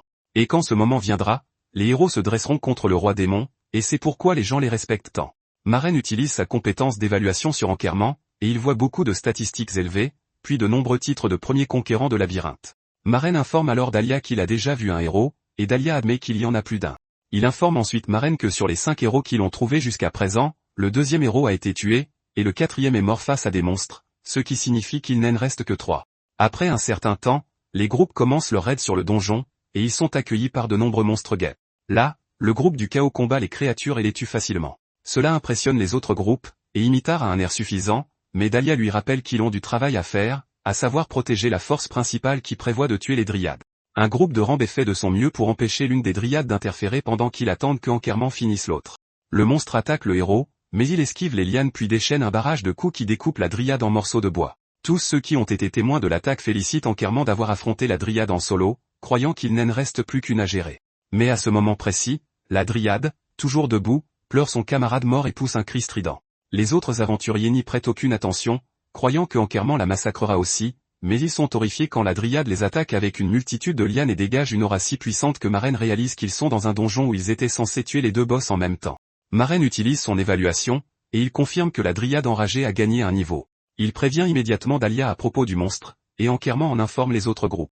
Il les avertit de se replier, déclarant que leurs niveaux sont trop bas pour affronter le boss, et qu'il leur fera gagner du temps. Alors qu'ils courent pour sauver leur vie, certains d'entre eux se font attraper par les lianes, et ils paniquent tous, laissant Enquerment combattre la dryade tout seul. Pendant ce temps, le héros traite l'équipe de subjugation d'imbéciles pour l'avoir suivi aveuglément sans connaissance préalable des boss, contrairement à lui qui avait obtenu des informations de la guilde des voleurs à l'avance.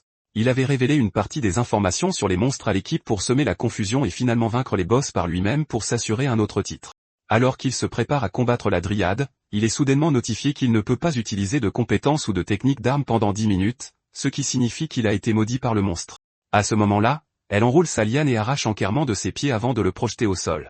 Obstiné, le héros essaie de couper la liane attachée à ses pieds, mais la dryade le balance et le frappe encore et encore jusqu'à ce qu'il perde presque connaissance. Voyant cela, le groupe de subjugation s'enfuit rapidement pour sauver sa peau tout en constatant que la subjugation a échoué. Maren, de son côté, note que s'il restait, le nombre de victimes augmenterait, alors il fonce droit sur le monstre et active la compétence d'escrime des arts martiaux. Mais il ne sait pas quelle puissance utiliser contre la dryade, alors il décide de la modérer. Alors que le monstre abat ses griffes sur un humain, Maren le pousse sur le côté puis déchaîne une entaille si féroce qu'elle ne coupe pas seulement la dryade en 2, mais aussi les arbres voisins. Le type sauvé est abasourdi en voyant Maren tuer d'un seul coup le monstre de niveau 70. L'attaque a surpris non seulement les spectateurs, mais aussi Maren qui avait l'intention de la modérer. Quelques secondes plus tard, on lui accorde le titre de conquérant du jardin de la dryade. Alors que Maren ne sait pas comment réagir car c'est son premier titre de conquête comparé au héros, ses coéquipiers courent vers lui et le félicitent d'avoir vaincu facilement la dryade avec une technique tape à accent grave l'œil. Alors qu'il leur dit humblement qu'il n'avait pas l'intention de faire les choses en grand, l'homme qui l'a sauvé plus tôt apparaît et remercie Maren, et il est surpris par la force de Maren, qui n'est pas justifiée par le rang de son groupe. Les autres félicitent le groupe pour avoir vaincu les guêpes, rendant la subjugation plus facile, et félicitent également Maren pour avoir vaincu la dryade. Ce que Enquerment n'a pas pu faire. Quelques secondes plus tard, il commence à murmurer à propos du titre de tueur de parents de Maren et du fait qu'il n'est pas prudent de rester près de lui. Dahlia et Imitar sont dégoûtés, alors il raisonne ces humains insensibles avant de les renvoyer. De l'autre côté, un groupe s'occupe avec inquiétude du héros, qui a l'air mécontent en essayant de comprendre comment Maren a vaincu la dryade si facilement.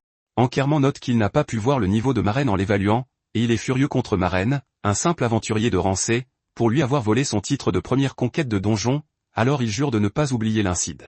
Plus tard à l'auberge, Maren épluche des châtaignes qu'il a récoltées sur la dryade, et il les qualifie de haute qualité. Il enlève donc la coque extérieure et fait bouillir les châtaignes avant de les ajouter à un sirop fait de sucre chauffé et d'enrober uniformément les châtaignes avec le sirop. Il ferme le couvercle, laisse cuire un moment, et quand c'est prêt, Maren nomme le plat d'après son alias. Il l'observe ensuite avant d'y goûter, et il est complètement stupéfait par la saveur, notant qu'il est impossible qu'il mange quelque chose d'aussi bon tout seul. Donc plus tard dans la nuit, il appelle Dahlia dans sa chambre et lui offre les châtaignes, puisque Dahlia est végétarien. Mais Dahlia est frustrée car Maren ne comprend pas la raison pour laquelle il refuse sa nourriture. Curieux, il demande pour Imitar, et Maren lui dit qu'il ne pouvait pas en donner à Imitar parce qu'elle n'aime pas les sucreries. De plus, ses frères dorment car il est minuit. N'ayant pas le choix, Dahlia prend une châtaigne cuite par pitié pour les efforts de Maren, seulement pour la goûter et découvrir à quel point son goût est exquis. Maren lui demande alors quel goût ça a, mais Dahlia se détourne de lui, refusant d'admettre son goût délicieux. Ensuite, Dahlia remarque que la nourriture capture le goût de l'automne, et il apprend que Maren l'a nommé d'après lui. Surpris, Dahlia se demande pourquoi Maren a donné son propre nom au plat, mais Maren lui dit que c'est l'inverse et ajoute que Dahlia est un gourmand. Dahlia ne discute pas et révèle plutôt que son mentor lui a appris à contrôler son appétit. Et dans sa forêt, il ne pouvait pas manger beaucoup de fraises des bois, qui était la seule chose sucrée qu'il avait. Là, Maren apprend à quel point le mentor de Dahlia est strict et une fois que Dahlia mentionne son nom, Rose, Maren lui saisit la main et décrit parfaitement Rose. Cela surprend Dahlia qui se demande comment Maren la connaît. Mais plutôt que de répondre à ses questions, Maren demande à Dahlia de les mener dans sa forêt natale le lendemain. Le lendemain, Maren arrive à la grande forêt des Azuras, située au centre du continent. Il note qu'il y a longtemps, sa coéquipière mage avait une meilleure amie elfe, et il a un jour fait une quête avec elle. Maren a remarqué que l'elfe se démarquait car elle utilisait une lance, ce qui était inhabituel pour son espèce, mais il n'aurait jamais imaginé quel était le mentor de Dahlia. Alors qu'il se dirige vers les frontières des elfes, Maren, qui avait confirmé plusieurs fois avec Dahlia plus tôt, se demande si Rose ne se souviendra pas de lui. Lorsqu'il arrive aux frontières, il aperçoit Rose qui analyse instantanément sa carrure, et cela correspond à ce que Dahlia lui avait dit plus tôt. Alors elle dit à Maren de lui donner son nom. Au début, Maren utilise son alias, mais se nomme ensuite Charlotte, et il dit que ça fait longtemps. Rose sourit avant de rire et de dire qu'elle n'a pas entendu ce nom depuis des lustres. Puis elle lui demande comment il va et combien d'années se sont écoulées depuis leur dernière rencontre. Soulagée, Maren est content qu'elle se souvienne encore. Mais à sa surprise, elle s'approche et pointe la lance sur son cou, exigeant de savoir qui il est et pourquoi il essaie de la tromper en se faisant passer pour sa vieille connaissance. Elle admet qu'il y avait quelqu'un du nom de Charlotte, mais c'était il y a 100 ans, ce qui signifie qu'il est impossible qu'un tel humain soit encore en vie. Peu convaincue, Rose lui demande de prouver son identité en lui disant le surnom qu'elle donnait à Charlotte. Maren fait une pause et se souvient de la première fois où il a fait équipe avec Carlos. À l'époque, Carlos avait été témoin de sa force et voulait que Maren fasse partie de son groupe. Mais Maren avait d'abord refusé, puis Carlos l'a convaincu par l'intermédiaire de Rose qu'il pourrait rencontrer d'autres races. Intéressée, Maren est restée, et Carlos a présenté Maren à Rose, et Maren lui a serré la main. Elle trouvait son nom long, alors elle a choisi de l'appeler Char. À présent, Maren lui dit le surnom, et elle réalise que c'est bien lui en chair et en os. Elle le jauge et note qu'il n'a pas l'air vieux, contrairement à la plupart des humains, mais il dissipe ses doutes en lui rappelant à quel point Carlos détestait ses madeleines et les lettres de fans qu'elle recevait souvent des mercenaires. Après avoir confirmé que Maren est bien la personne dont elle se souvient, elle accepte et lui dit de la suivre car il y a quelque chose qu'elle veut vérifier. Quand il arrive à sa cabane, elle lui offre du thé et s'excuse, disant que l'endroit lui sert juste à dormir. Là, Maren apprend qu'elle vit seule dans la cabane car c'est plus facile pour elle de garder l'entrée de la forêt depuis cet endroit. Après avoir observé Rose, Maren note qu'elle n'a pas du tout changé après 100 ans, et c'est une chose courante chez les elfes. Après que Rose ait essuyé un refus de Maren concernant le retrait de son casque, elle lui demande de lui montrer ses mains, alors il enlève ses gants, et elle les examine, notant qu'il n'a pas vieilli d'un iota. Elle lui dit que c'est comme si le temps s'était arrêté pour lui par rapport à elle. Curieuse, elle lui demande si Carlos n'a pas vieilli comme lui, mais Maren tremble avant de l'informer que Carlos et tous les autres membres de leur groupe sont morts, et qu'il est le seul survivant. Rose raisonne logiquement et est d'accord avec lui, mais elle révèle ensuite qu'elle pensait que tous les membres du groupe étaient morts. À l'époque, les seules nouvelles qu'elle avait du groupe provenaient des lettres occasionnelles que Carlos lui envoyait, mais il a ensuite cessé de répondre, alors elle a décidé d'attendre en supposant que Carlos était occupé jusqu'à ce qu'elle apprenne que leur groupe, Romantia, avait disparu comme s'il s'était évaporé 20 ans plus tard. Même si des groupes disparaissaient à l'époque, c'était très étrange pour Romantia car ils étaient très forts, alors des rumeurs se sont répandues. Au début, Rose n'y croyait pas et a décidé d'attendre, mais trop de temps a passé pour qu'elle continue à garder espoir, c'est pourquoi elle en avait conclu qu'ils étaient tous partis. Maintenant, Rose est plus choquée que contente de le voir en vie, alors elle lui demande curieusement comment il a vécu 100 ans sans vieillir du tout. Maren lui rappelle alors la dernière fois qu'ils avaient formé un groupe ensemble, comment ils avaient tué Regina Aranea, la reine des araignées, et obtenu le livre de compétences connu sous le nom d'arachnophobie. Rose répond affirmativement et raconte qu'elle était la seule à l'époque à posséder la magie d'expertise, alors elle a expertisé le livre pour lui. Maren lui dit alors que la raison pour laquelle il est toujours en vie et que ses camarades sont morts est à cause de ce livre. Rendant compte des événements qui se sont produits, Maren explique comment son groupe était en mission pour chasser des gobelins dans une certaine forêt. Malheureusement, ils ont rencontré des tonnes d'autres monstres puissants qui n'auraient naturellement pas dû se trouver dans la région.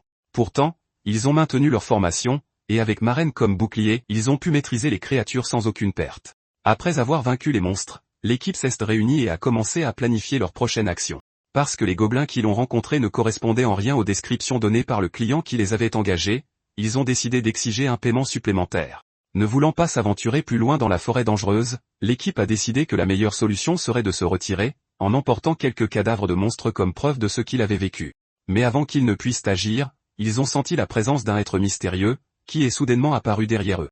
Ils ont tout de suite compris que quelque chose clochait, Alors ils se sont mis en formation, demandant à l'être de s'identifier. L'être a exprimé sa déception quant à la façon dont ils avaient détruit les monstres qu'il avait mis son temps précieux à créer. Ils s'est alors révélés correctement, et à leur surprise, ils ont été stupéfaits de voir une créature à écailles qui n'était ni humaine ni d'une autre race connue. Terrifié, Maren avait essayé d'utiliser sa compétence d'expertise pour vérifier ses statistiques, mais les choses ne se sont pas bien terminées pour lui. Il n'a pu que confirmer avec certitude que la créature n'était pas humaine, mais au même moment, il a été projeté contre un arbre. L'être n'a pas apprécié qu'un simple humain ose jeter un œil à ses statistiques, alors il a décidé de passer à l'action physique. À ce moment précis, le reste de l'équipe savait ce qui allait arriver, alors ils se sont préparés au combat. La guérisseuse du groupe a immédiatement commencé à soigner Maren, qui était déjà à moitié mort à ce moment-là. L'être s'est alors présenté comme le dragon d'or, le plus fort et le plus sage, même parmi les dragons. En apprenant son identité, l'équipe savait déjà qu'elle n'aurait aucune chance même si Maren n'était pas blessée, alors ils ont imaginé un plan d'évasion rapide. Avant qu'ils ne puissent le mettre en œuvre, le dragon d'or, qui avait déjà anticipé tous leurs mouvements, a commencé à les abattre un par un.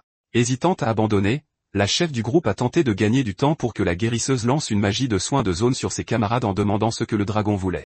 Le dragon s'est alors mis à jacasser sur le fait qu'il était tombé profondément amoureux du roi démon et qu'il avait donc consacré toute sa vie à le ressusciter.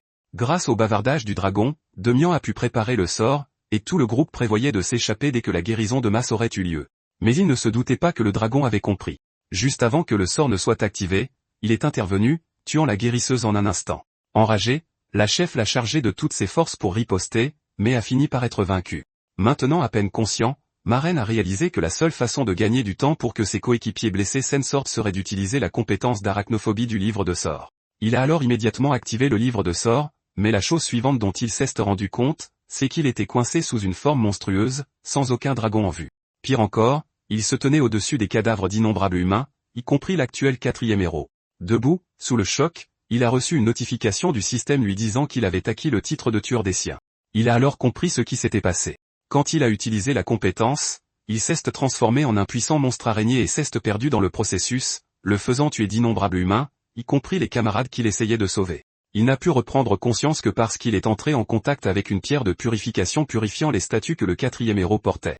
Au moment où il a repris ses esprits, environ 100 ans s'étaient déjà écoulés. Maren s'effondre complètement en racontant les événements à Rose, mais elle lui assure que ce n'était pas de sa faute et qu'il essayait simplement de protéger ses coéquipiers. Pourtant, il s'excuse pour ce qu'il a fait, surtout pour avoir assassiné sa meilleure amie.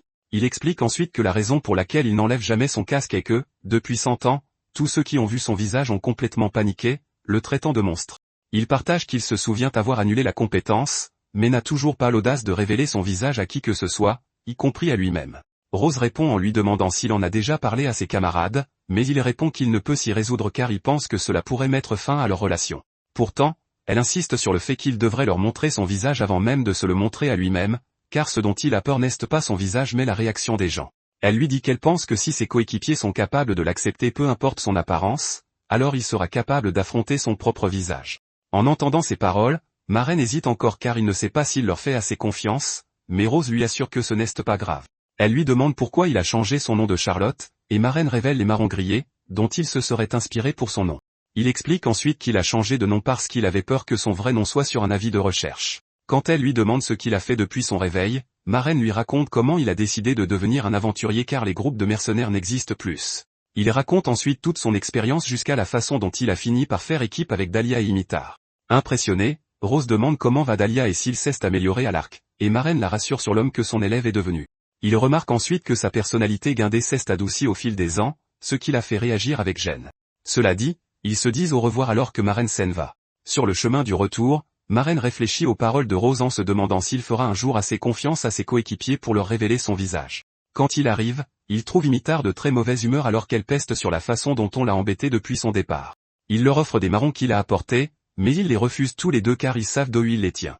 Imitar commence alors son récit, déblatérant sur la façon dont le héros a raflé toutes les quêtes qu'elle avait essayé de prendre sur le tableau de la guilde, presque comme s'il essayait de la contrarier exprès.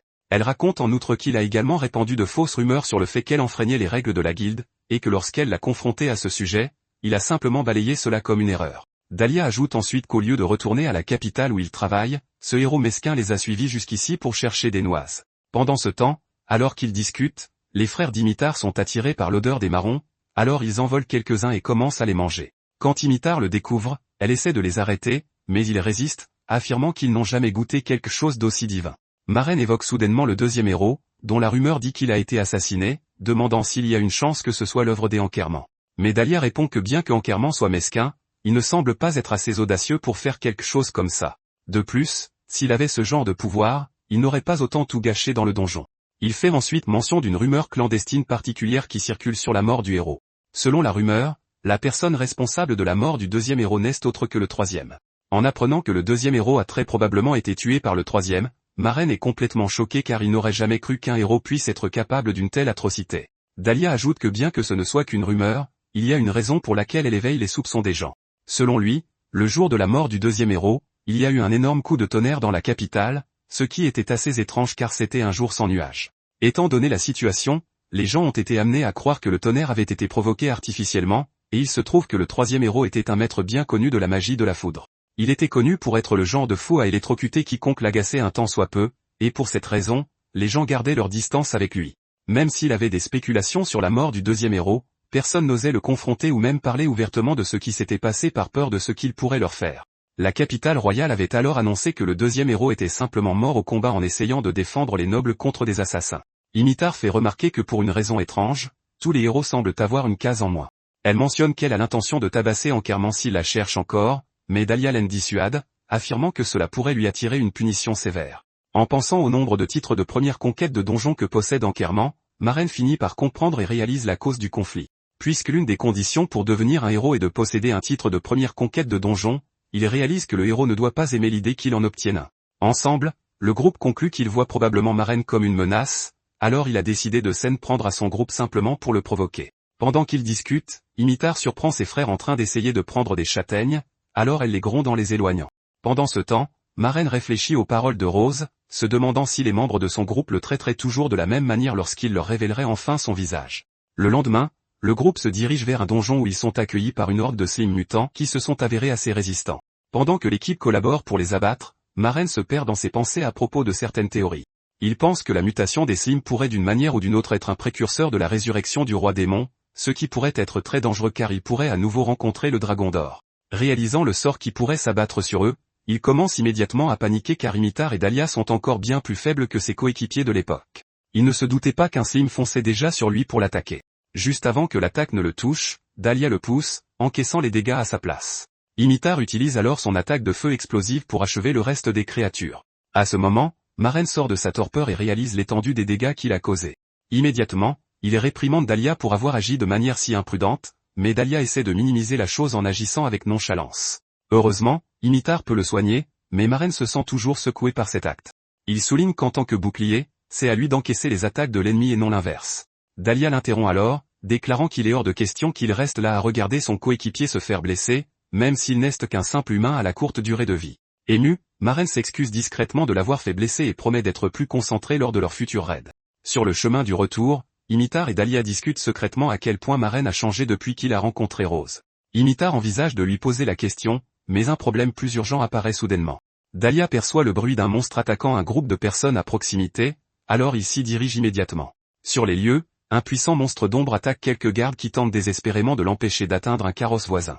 Alors qu'il prend le dessus et tente de tuer les gardes, Imitar et Dahlia arrivent pour l'arrêter, mais il s'avère toujours difficile à vaincre, Maren est donc forcée d'intervenir et d'en finir sans effort. Alors que le trio se demande pourquoi ils ont décidé de sauver une bande d'humains au hasard, un nain sort du carrosse, les remerciant de les avoir sauvés. Peu de temps après, une jeune naine apparaît également, demandant si ce sont eux qui les ont sauvés. En la voyant, Imitar et Dahlia s'agenouillent immédiatement devant elle, laissant Maren perplexe. Quand il demande qui elle est, la dame se présente comme étant Tatasha, la fille du royaume des nains, ainsi que d'Ewayura Noem, le maître d'or. De retour à Exalim, Maren et Dahlia doivent attendre dehors pendant que Imitar fait un rapport officiel de la situation à la guilde. Pendant l'attente, Dahlia révèle que la raison pour laquelle lui et Imitar se sont précipités pour les sauver était qu'il avait senti la présence de nains, aidant Maren à réaliser que le règne des humains ne s'est pas du tout amélioré. Maren fait remarquer que Tatasha ressemble simplement à une enfant pour lui, ce qui incite Dahlia à l'engueuler sévèrement. Dahlia explique que malgré son apparence jeune, c'est une naine adulte accomplie qui est déjà à la fois épouse et mère. L'escorte naine de Tatasha les remercie de les avoir sauvés, déclarant que les choses auraient pu très mal tourner s'il était arrivé quelque chose à la princesse. Peu après, Tatasha est autorisée à partir. En sortant, elle demande à Dahlia et Maren de décliner leurs noms. Elle leur assure ensuite qu'elle n'oubliera jamais les noms de ses bienfaiteurs. Avant de partir, elle déclare nonchalamment que quelque chose de petit et de rouge leur irait bien, les laissant perplexes. Après son départ, ils doivent encore attendre un long moment avant que Imitar ne soit libéré, ce qui les amène à se demander s'il y a un problème. Pendant l'attente, Maren a faim, alors il sort une salade toute prête qu'il avait préparée de son inventaire. En voyant la salade, Dahlia fait remarquer que c'est la première fois qu'il voit Maren ne manger que des légumes. Maren lui en propose, mais il se montre têtu. Mais son entêtement ne dure qu'un temps, étant donné la présentation soignée du plat.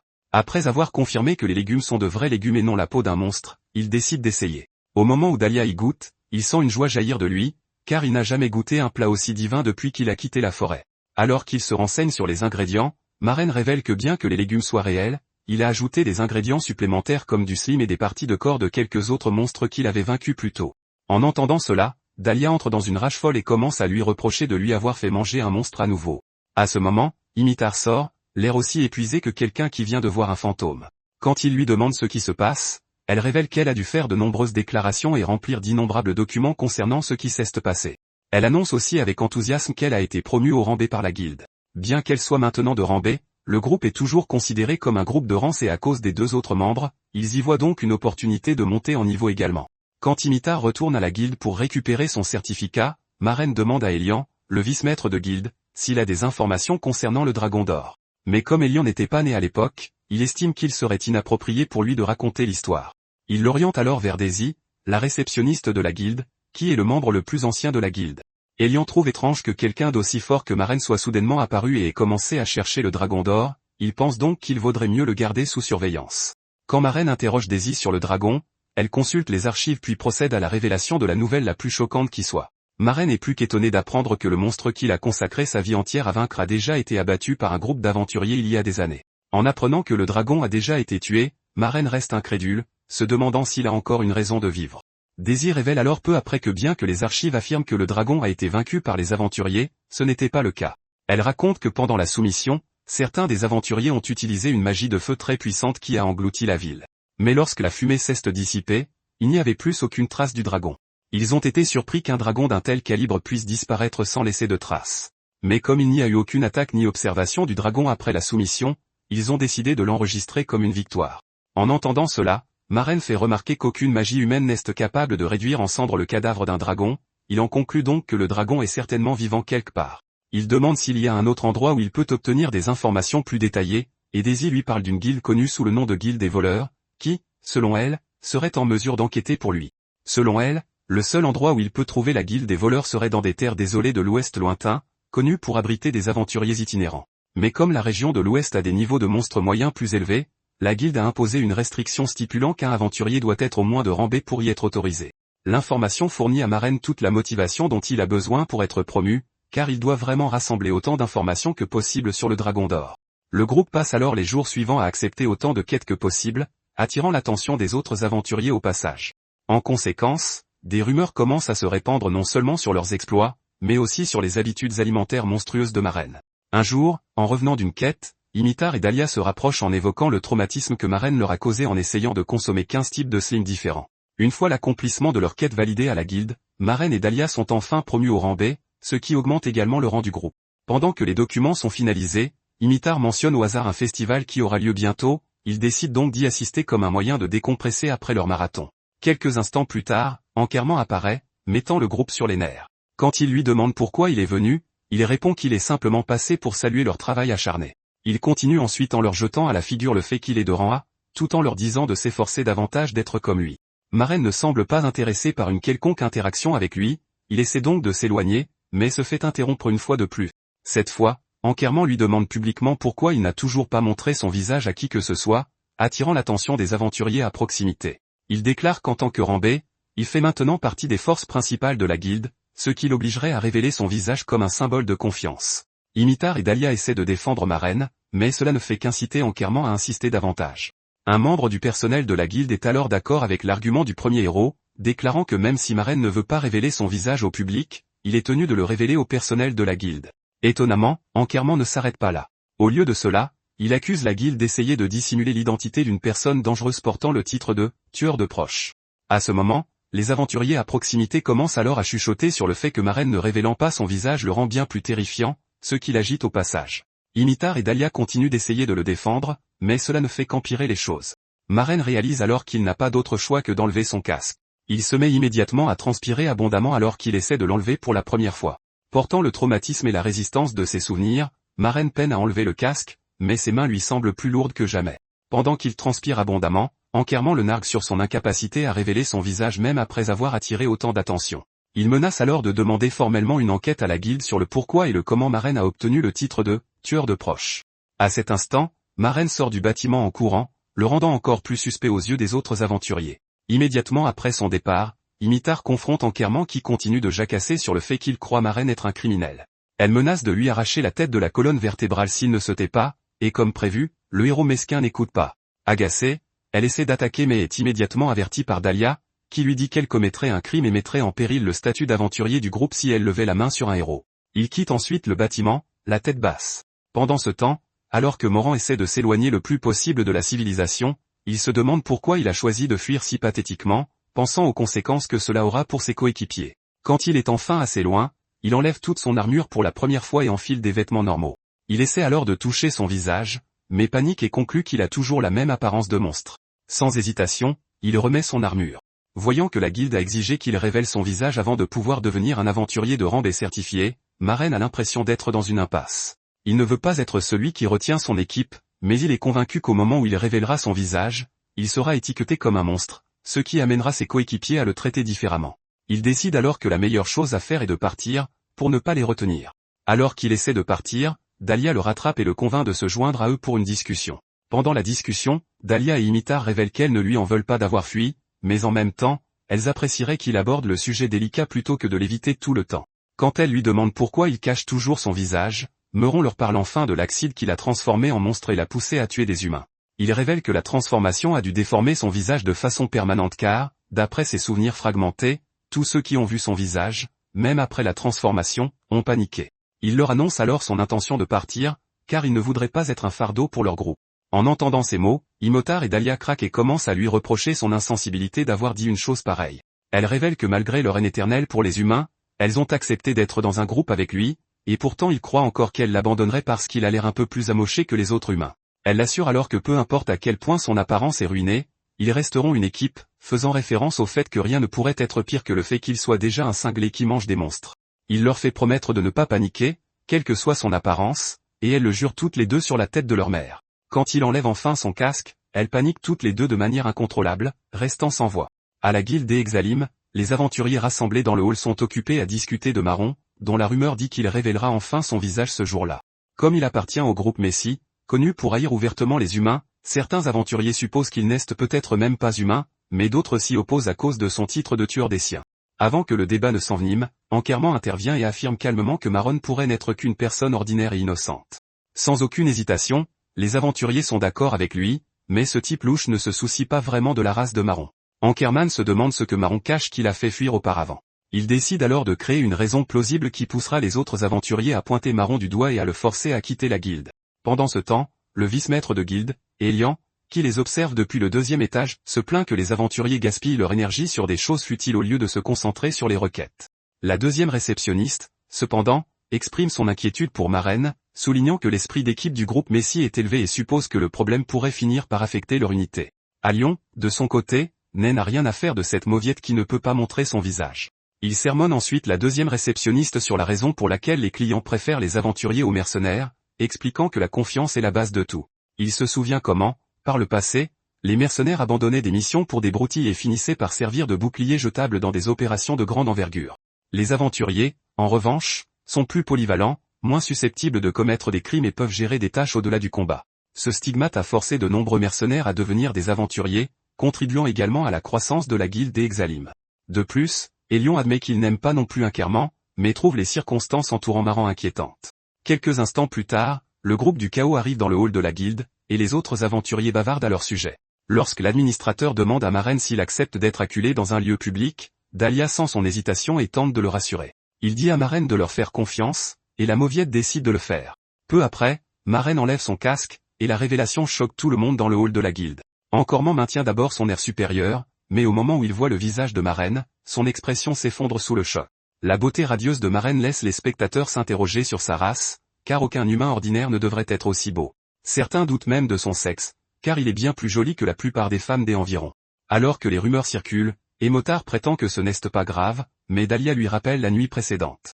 La nuit où Marraine a révélé son visage aux membres de son groupe. Dahlia et Imitar sont restés figés de stupeur. Imitar a fracassé son casque et l'a menacé de lui faire sauter la tête s'il trompait encore les gens avec.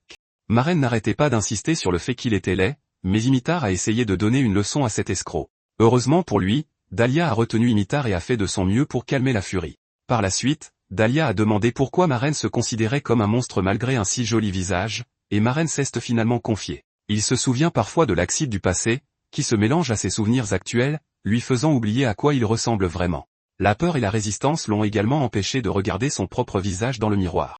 De retour au présent, Marraine se demande s'il pourrait être convoqué au château royal si quelqu'un le reconnaissait. Cependant, Dahlia et Imitar chassent les aventuriers qui les fixent encore. Certains aventuriers se tournent vers Enkerman pour lui demander son avis, mais il est introuvable. Ailleurs, Enkerman frappe un mur en laissant éclater sa frustration dans les ruelles, mais un criminel l'approche bientôt, tentant de le voler sous la menace d'une lame. Avant que l'homme ne puisse finir ses exigences, Enkerman le décapite rapidement et se demande pourquoi Meurant cachait son visage avec un casque. Après avoir fait le lien, Enkerman se persuade que Meurant lui a tendu un piège depuis le début. Il croit que Meurant lui a volé son premier titre de conquête de donjon et a maintenant l'intention de salir sa réputation de héros. À ce moment-là, son sous-fifre arrive et lui demande s'il a terminé ses affaires ici. Enkerman répond avec un faux sourire et décide qu'il est temps de retourner à la capitale. Suite à cela, il ordonne à son sous-fifre de nettoyer les restes du type impoli qui a pointé une lame sur lui. Le sous-fifre accepte l'ordre et l'informe que les arrangements pour la voiture seront faits après qu'il ait nettoyé. En son fort intérieur, Enkerman conclut que Morn complote pour lui voler sa grande renommée et jure alors de lui faire regretter d'avoir défié un héros. Le jour du festival du Nouveau Soleil, célébré à Adrama à l'approche de l'été, la musique emplit les rues, les gens dansent sous un soleil de plomb, et tout le monde se régale de mériches et d'alcool fin. Dans une taverne animée, Imitar trinque avec les membres de son groupe et porte un toast, décidant de profiter pleinement du festival et de célébrer les fruits de leur dur labeur. Peu après, Dahlia remarque l'expression gênée sur le visage de Marraine, qui rayonne pourtant toujours de sa beauté sans effort. Imitar rejette la faute de l'air abattu de Meurant sur Dahlia, qui lui a fait essayer des vêtements pendant 3 heures d'affilée. Imitar ajoute que Dahlia avait l'air possédée à ce moment-là, affirmant que c'était un peu effrayant. D'un autre côté, Marin dit qu'il n'a pas besoin d'autant de vêtements, mais Dahlia se fiche de son opinion. Puisqu'il est si beau, Dahlia insiste sur le fait qu'il est de sa responsabilité de s'habiller d'une manière qui corresponde à son visage. Imitar est également d'accord et lui dit de mieux s'habiller plus souvent, laissant Marron se demander comment il a bien pu finir par être le fautif. Peu de temps après, Marron réalise que cela fait si longtemps qu'il n'est pas sorti sans porter son casque. Presque immédiatement, des dames qui passent le remarquent et commencent à admirer son apparence, mais leur regard met Marron mal à l'aise. Imitar lui conseille d'apprendre le sens de la mode de Dahlia pendant la période des fêtes, mais voit bientôt la mauviette se couvrir la tête avec un sac en papier. Dahlia et Imitar font pression sur lui pour qu'il l'enlève, mais il s'inquiète du regard des autres. Se souvenant du temps qu'il a passé caché derrière un casque, le groupe décide de lui laisser le temps de s'habituer à montrer son visage en public. Soudain, Marraine entend le barde chanter à l'intérieur de la taverne tandis que des enfants dansent joyeusement sur la mélodie. Cette vue et cette chanson le ramènent à ses souvenirs. Dans le passé, un Morant bien plus jeune était assis seul, regardant les autres enfants danser joyeusement. Une religieuse s'approche de lui et lui demande pourquoi il ne danse pas, mais il répond qu'il ne sait pas danser. Elle lui dit que ça n'a pas d'importance et lui fait la leçon sur les festivals, expliquant que tout le monde devrait s'amuser, peu importe ses talents de danseur. Elle le tire alors dans le groupe, et il danse aux côtés des autres enfants. De retour au présent, Marraine continue de regarder le barde et les enfants qui dansent. En remarquant la musique et la danse, Imitar pose des questions à ce sujet, et Meurant leur parle de la danse folklorique. Cela intéresse Imitar, mais Dahlia n'est pas intéressée à imiter les humains qu'il méprise tant. Imitar demande à Meurant de leur apprendre la danse folklorique, mais il admet qu'il n'est pas un bon danseur. Pourtant, Imitar insiste sur le fait que cela n'a pas d'importance car elle croit que les festivals sont faits pour que tout le monde s'amuse, et ces mots donnent à Meurant une forte impression de déjà-vu. Ignorant les protestations de Dahlia, Imitar l'entraîne, ainsi que Meurant, sur la piste de danse. Elle arrache également le sac en papier de la tête de Meurant, disant qu'il n'en a pas besoin pour danser. Au moment où son visage est révélé, les enfants sont attirés par lui et l'invitent à danser avec eux. Avec cela, le vide de 100 ans de Meurant commence à se combler lentement. Pendant que Dahlia et Imitar se moquent sans pitié des terribles talents de danseurs de Marraine, ils continuent d'attirer de plus en plus l'attention. Peu après, Daisy arrive à la recherche du groupe Messi et se précipite vers eux quand elle les aperçoit. Imitar lui dit rapidement qu'ils ont pris une pause des requêtes, mais elle complimente la tenue de Marraine. Gêné, il se couvre à nouveau la tête avec le sac en papier, mais Dahlia affirme que c'est inutile puisque tout le monde a déjà vu son visage. Daisy remet alors une requête au groupe en disant que ce n'est pas urgent. Curieuse, Imitar demande de quel genre de requête il s'agit. Daisy révèle qu'il s'agit d'une requête nominative, spécifiquement destinée à leur groupe, ce qui les laisse tous stupéfaits. Ailleurs, Dame Benita profite de la vie de la noblesse pendant qu'une servante lui lave les pieds et qu'elle sirote un vin coûteux. Quelques instants plus tard, son majordome reçoit des informations sur la personne qu'elle recherche et lui transmet la nouvelle. Elle loue l'efficacité de leur réseau de recherche et décide alors de rencontrer la personne. Une autre servante apporte un globe magique, qui projette l'image de Meuron dans les airs. Excitée, Benita a un sourire en coin et ordonne aux serviteurs de récompenser l'informateur comme promis. En partant, elle leur ordonne de préparer le carrosse et de noter l'adresse car elle a l'intention d'aller personnellement rencontrer Maran. Dans la partie nord du continent, une région de hautes terres arides avec une série de chaînes de montagnes escarpées, des gens y vivent encore. Le groupe chaotique arrive au village minier de Tariq et le tintement constant du métal résonne dans l'air, torturant les tympans de Dahlia et Imitar. Le duo se plaint du bruit et de l'épaisse fumée qui émane des fourneaux. Imitar se plaint de devoir reprendre le travail dans la région du Nord juste après avoir profité du festival, tandis que Dahlia se demande à voix haute qui est la personne qui les a recommandés, d'autant plus qu'ils n'ont atteint que récemment le rang B. En fixant le formulaire de requête, Meuron pense au système de recommandation, qui est généralement réservé aux nobles de haut rang. Quand il voit que le recommandataire est listé comme l'Atelier d'Or, Morgano, il se demande s'ils sont assez riches pour faire une telle requête, car il n'a jamais entendu ce nom. Toute la situation lui semble suspecte, et il espère que le client ne fera pas de demande déraisonnable. Suivant les vagues indications fournies, le groupe arrive finalement à un atelier, et Imitar frappe nonchalamment à la porte. Après avoir attendu un moment, elle s'impatiente et s'apprête à frapper plus fort, mais Dahlia l'arrête, l'avertissant que casser des choses ne mènerait qu'à des dettes inutiles. Alors que les deux se chamaillent sur la façon d'obtenir une réponse, Maren remarque un étrange interrupteur monté à côté de la porte. Supposant qu'il s'agit d'une sorte de sonnette, il appuie dessus. Les autres lui demandent immédiatement ce qu'il vient de faire, mais avant qu'il ne puisse s'expliquer correctement, la porte de l'atelier s'ouvre, révélant un nain qui les dévisage. Le nain jette un coup d'œil à leur apparence et en déduit rapidement qu'ils sont le groupe chaotique. Il les invite à entrer en disant qu'il les attendait et leur demande d'attendre une autre personne qui les rejoindra sous peu. Pendant qu'ils attendent, Imitar se plaint de la complication inutile de la porte, mais à ce moment-là, une naine arrive et s'excuse, affirmant que c'est une technologie qui n'a pas encore été commercialisée. Alors qu'elle les remercie d'avoir répondu à son appel, Dahlia et Imitar la reconnaissent immédiatement comme étant Dame Gnome et tombent aussitôt à genoux pour lui rendre hommage. Noam leur dit de s'asseoir et de se détendre, car ce n'est pas une réunion formelle, les laissant stupéfaits. Peu de temps après, ils s'assoient ensemble, et Imotor demande nerveusement à Noam pourquoi elle les a fait venir. Sur ce, Noam explique alors la tâche qui consiste à se procurer des matériaux spéciaux utilisés dans la fabrication d'armes et d'armures. Cela dit, elle poursuit en expliquant qu'elle a récemment découvert le système de recommandation et a décidé de recommander leur groupe après avoir remarqué un nom familier. Dahlia et Imitar sont émus aux larmes, se sentant honorés que Noam se souvienne de leur nom, mais leur réaction déconcerte Maran. Peu après, Maren se souvient que Noam est retourné dans sa ville natale il y a quelque temps et lui demande pourquoi elle est encore dans un village humain. Noam admet qu'elle veut apprendre une technique très importante pour les artisans. Elle leur parle ensuite de la dévotion des nains pour la forge depuis les temps anciens, raison pour laquelle les technologies des autres pays ne peuvent rivaliser avec les leurs. Cependant, ils ont négligé d'autres technologies à cause de la nouvelle tendance, et ils ont commencé à décliner. En raison de la renaissance imminente du Seigneur Démon, même les nains de sa ville natale ne sont obsédés que par la fabrication d'armes et d'armures. Gnome ne considère pas cela comme un véritable développement car il n'y a aucun progrès dans le niveau de vie. Elle leur parle alors de la technique fascinante qu'elle a découverte dans le royaume humain, surprenant Maron. Avant qu'elle ne puisse continuer, Dahlia demande quel genre de technique humaine pourrait intéresser les nains, qui sont considérés comme le summum de la technologie. Dahlia et Imotar sont pétrifiés d'incrédulité lorsque Gnome révèle qu'il s'agit de la technique de cuisine. Elle raconte comment tout le monde mange simplement ce qui leur donne la force de continuer à travailler plutôt qu'un repas savoureux. Insatisfaite de ce mode de vie, elle décide de ne pas retourner dans son pays natal tant qu'elle ne maîtrisera pas les techniques de cuisine appropriées. Ensuite, Noam leur demande de lui parler de leur culture culinaire plus tard, mais Dahlia et Imitar se tournent instinctivement vers Morn. Noam recentre alors la conversation sur l'objectif principal et leur dit d'écouter attentivement pendant qu'elle leur expose la requête. Plus tard ce jour-là, le groupe chaotique entre dans un donjon connu sous le nom de Grotte de la Nuit, mais la zone est très sombre. À la demande de Dahlia, Imitar illumine la zone avec de la magie, et Dahlia lit le formulaire de requête. Il informe les autres des matériaux qu'ils doivent trouver. Ensuite, Imitar remarque qu'il n'y a ni minéraux ni monstres ici, mais Dahlia dit qu'ils doivent s'enfoncer plus loin pour en rencontrer. De son côté, Morn commence à se demander quel genre de monstre ferait un délicieux repas pour les nains, tout en espérant qu'ils soient plus ouverts à la cuisine de monstres bien préparés que les humains. Percevant ses pensées, Dahlia et Imitar paniquent immédiatement, décidant de l'arrêter à tout prix.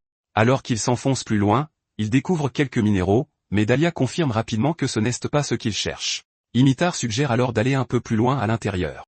Soudain, les oreilles de Dahlia frémissent alors qu'ils captent un son inconnu, et Imitar les avertit que quelque chose approche. Avant qu'ils ne puissent le localiser, la créature fait irruption à travers le mur de la grotte, projetant des débris qui font tomber Imitar au sol. Dahlia vérifie rapidement son état et confirme qu'elle n'est pas blessée, mais Imitar lui dit de regarder derrière lui de toute urgence. À la surprise de Dahlia, il se retourne et voit un monstre ressemblant à un taureau connu sous le nom de Catoblepas. Maren prend position, notant que le monstre n'a pas un niveau élevé, et c'est pourquoi la plupart des aventuriers ont tendance à baisser leur garde. Mais ce qui est vraiment dangereux, c'est son œil de cyclope car si on le regarde directement, on est pétrifié. Dahlia demande à Maren s'il est prêt, et il déclare qu'il attaquera la créature une fois que Maren l'aura immobilisé, comme il l'avait prévu. Maren active alors l'œil de l'esprit tout en notant que s'il peut neutraliser l'œil du monstre, il pourra le capturer sans trop de problèmes. De plus, s'il lui crève l'œil, ses coéquipiers ne seront pas blessés. Le monstre se rapproche de lui et frappe Maren pour le dégager du chemin, ou du moins c'est ce que tout le monde pensait. Maren attrape instinctivement les cornes et l'arrête net avec sa force brute. Immédiatement, Dahlia et Imitar chargent pour aider Maren, lui disant de retenir le monstre un instant, mais Maren frappe l'œil du cyclope d'un coup de tête, faisant grogner le monstre. Les autres sont déconcertés, et ils disent à Maren qu'ils s'occuperont du reste. Mais la créature hurle sous l'impact et tombe au sol, et ils sont choqués par sa force. Maren, de son côté, leur dit que son casque est cassé. Alors Imitar le lui retire joyeusement et dit que c'est une bonne chose, car ils ont de quoi réconforter l'âme du monstre.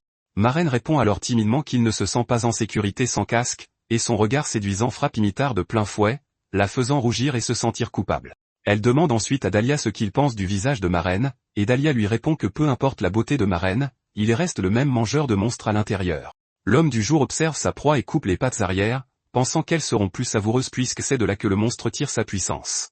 Plus que jamais, ses coéquipiers lui déconseillent de manger la viande car les catoblepas sont très venimeux, mais Meuron ajoute un antidote à la viande puis la coupe en bouchées adaptées à sa bouche. Rien qu'à l'aspect de la viande, Maren admet qu'elle a l'air douteuse, mais quand il la prend, il note qu'elle est plus tendre et plus juteuse qu'il ne le pensait, ce qui est bien différent de ce qu'il avait imaginé.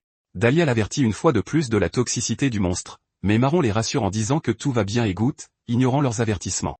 Après l'avoir mâché quelques fois, Maron note qu'elle a le goût du bœuf, mais que sa texture est très similaire à celle du poisson. Alors qu'il savoure le goût, il est choqué quand la viande fond sur sa langue, alors il imagine à quel point elle serait bonne grillée en steak. Imitar, qui observait attentivement Meuran, est tenté de goûter la viande, mais Dahlia la sort de sa torpeur en lui rappelant que Meuran est la définition même de la différence, et qu'elle ne devrait pas se laisser berner par son visage. Elle est d'accord avec Dahlia, et il serre les dents en regardant Meuran commettre un tabou. Après en avoir goûté un peu, Maren range le reste dans sa fenêtre de stockage et prévoit de le griller plus tard. Juste après, le poison fait effet, et Maren saigne de la bouche. Comme si elle s'y attendait, Imitar court pour le rattraper tandis que Dahlia soupire de frustration.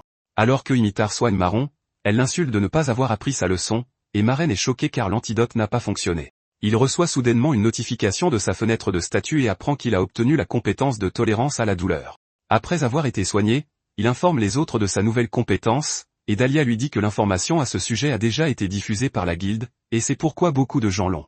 Dahlia révèle que pour obtenir la compétence de tolérance à la douleur, il faut s'auto-empoisonner un certain nombre de fois avec des toxines assez fortes pour causer de la douleur. Marin est choqué par l'information, et cela énerve Imitar, qui a dû apprendre la suppression d'altération d'état à cause des caprices de Marin. Après avoir confirmé que Marin va bien, Dahlia lui dit de se lever et de les rejoindre à la recherche de la pierre à aiguiser. Ils retournent peu après chez le forgeron, et on leur dit que le maître artisan est au milieu d'un travail important, et qu'ils doivent attendre un peu. Après avoir attendu un moment, Imitar remarque qu'elle s'ennuie car leur mission s'est terminée tôt, mais c'est alors qu'elle réalise qu'elle n'a pas mangé. Et à ce moment-là, elle sent un arôme provenant de l'assiette de Maren, et elle voit que c'est de la harpie frite. Dahlia gronde immédiatement Maren pour avoir apporté de la viande de monstre à l'atelier de Dame Gnome, mais Maren leur rappelle qu'ils n'ont pas mangé. Imotar, déjà affamé, trouve une excuse, disant que ce n'est pas grave si Maren la mange avant que la naine ne revienne. Alors que Maren s'apprête à dévorer le repas, il voit Imotar baver, alors il lui en propose, et elle accepte instantanément l'offre, mâchant et savourant le goût. Dahlia, de son côté, se sent trahie, alors il gronde Imotar, mais elle se défend en disant qu'elle voulait finir de manger avant que Dame Gnome n'arrive. Malheureusement pour elle, la princesse apparaît juste derrière elle et demande à Imotar de quoi elle parle. Elle aperçoit alors la nourriture et leur demande ce que c'est, mais Dahlia et Imitar dissimulent, en disant que ce n'est rien. Cela rend la dame curieuse, alors elle leur demande de lui donner un des plats également, et elle note qu'elle a hâte d'essayer la culture culinaire humaine.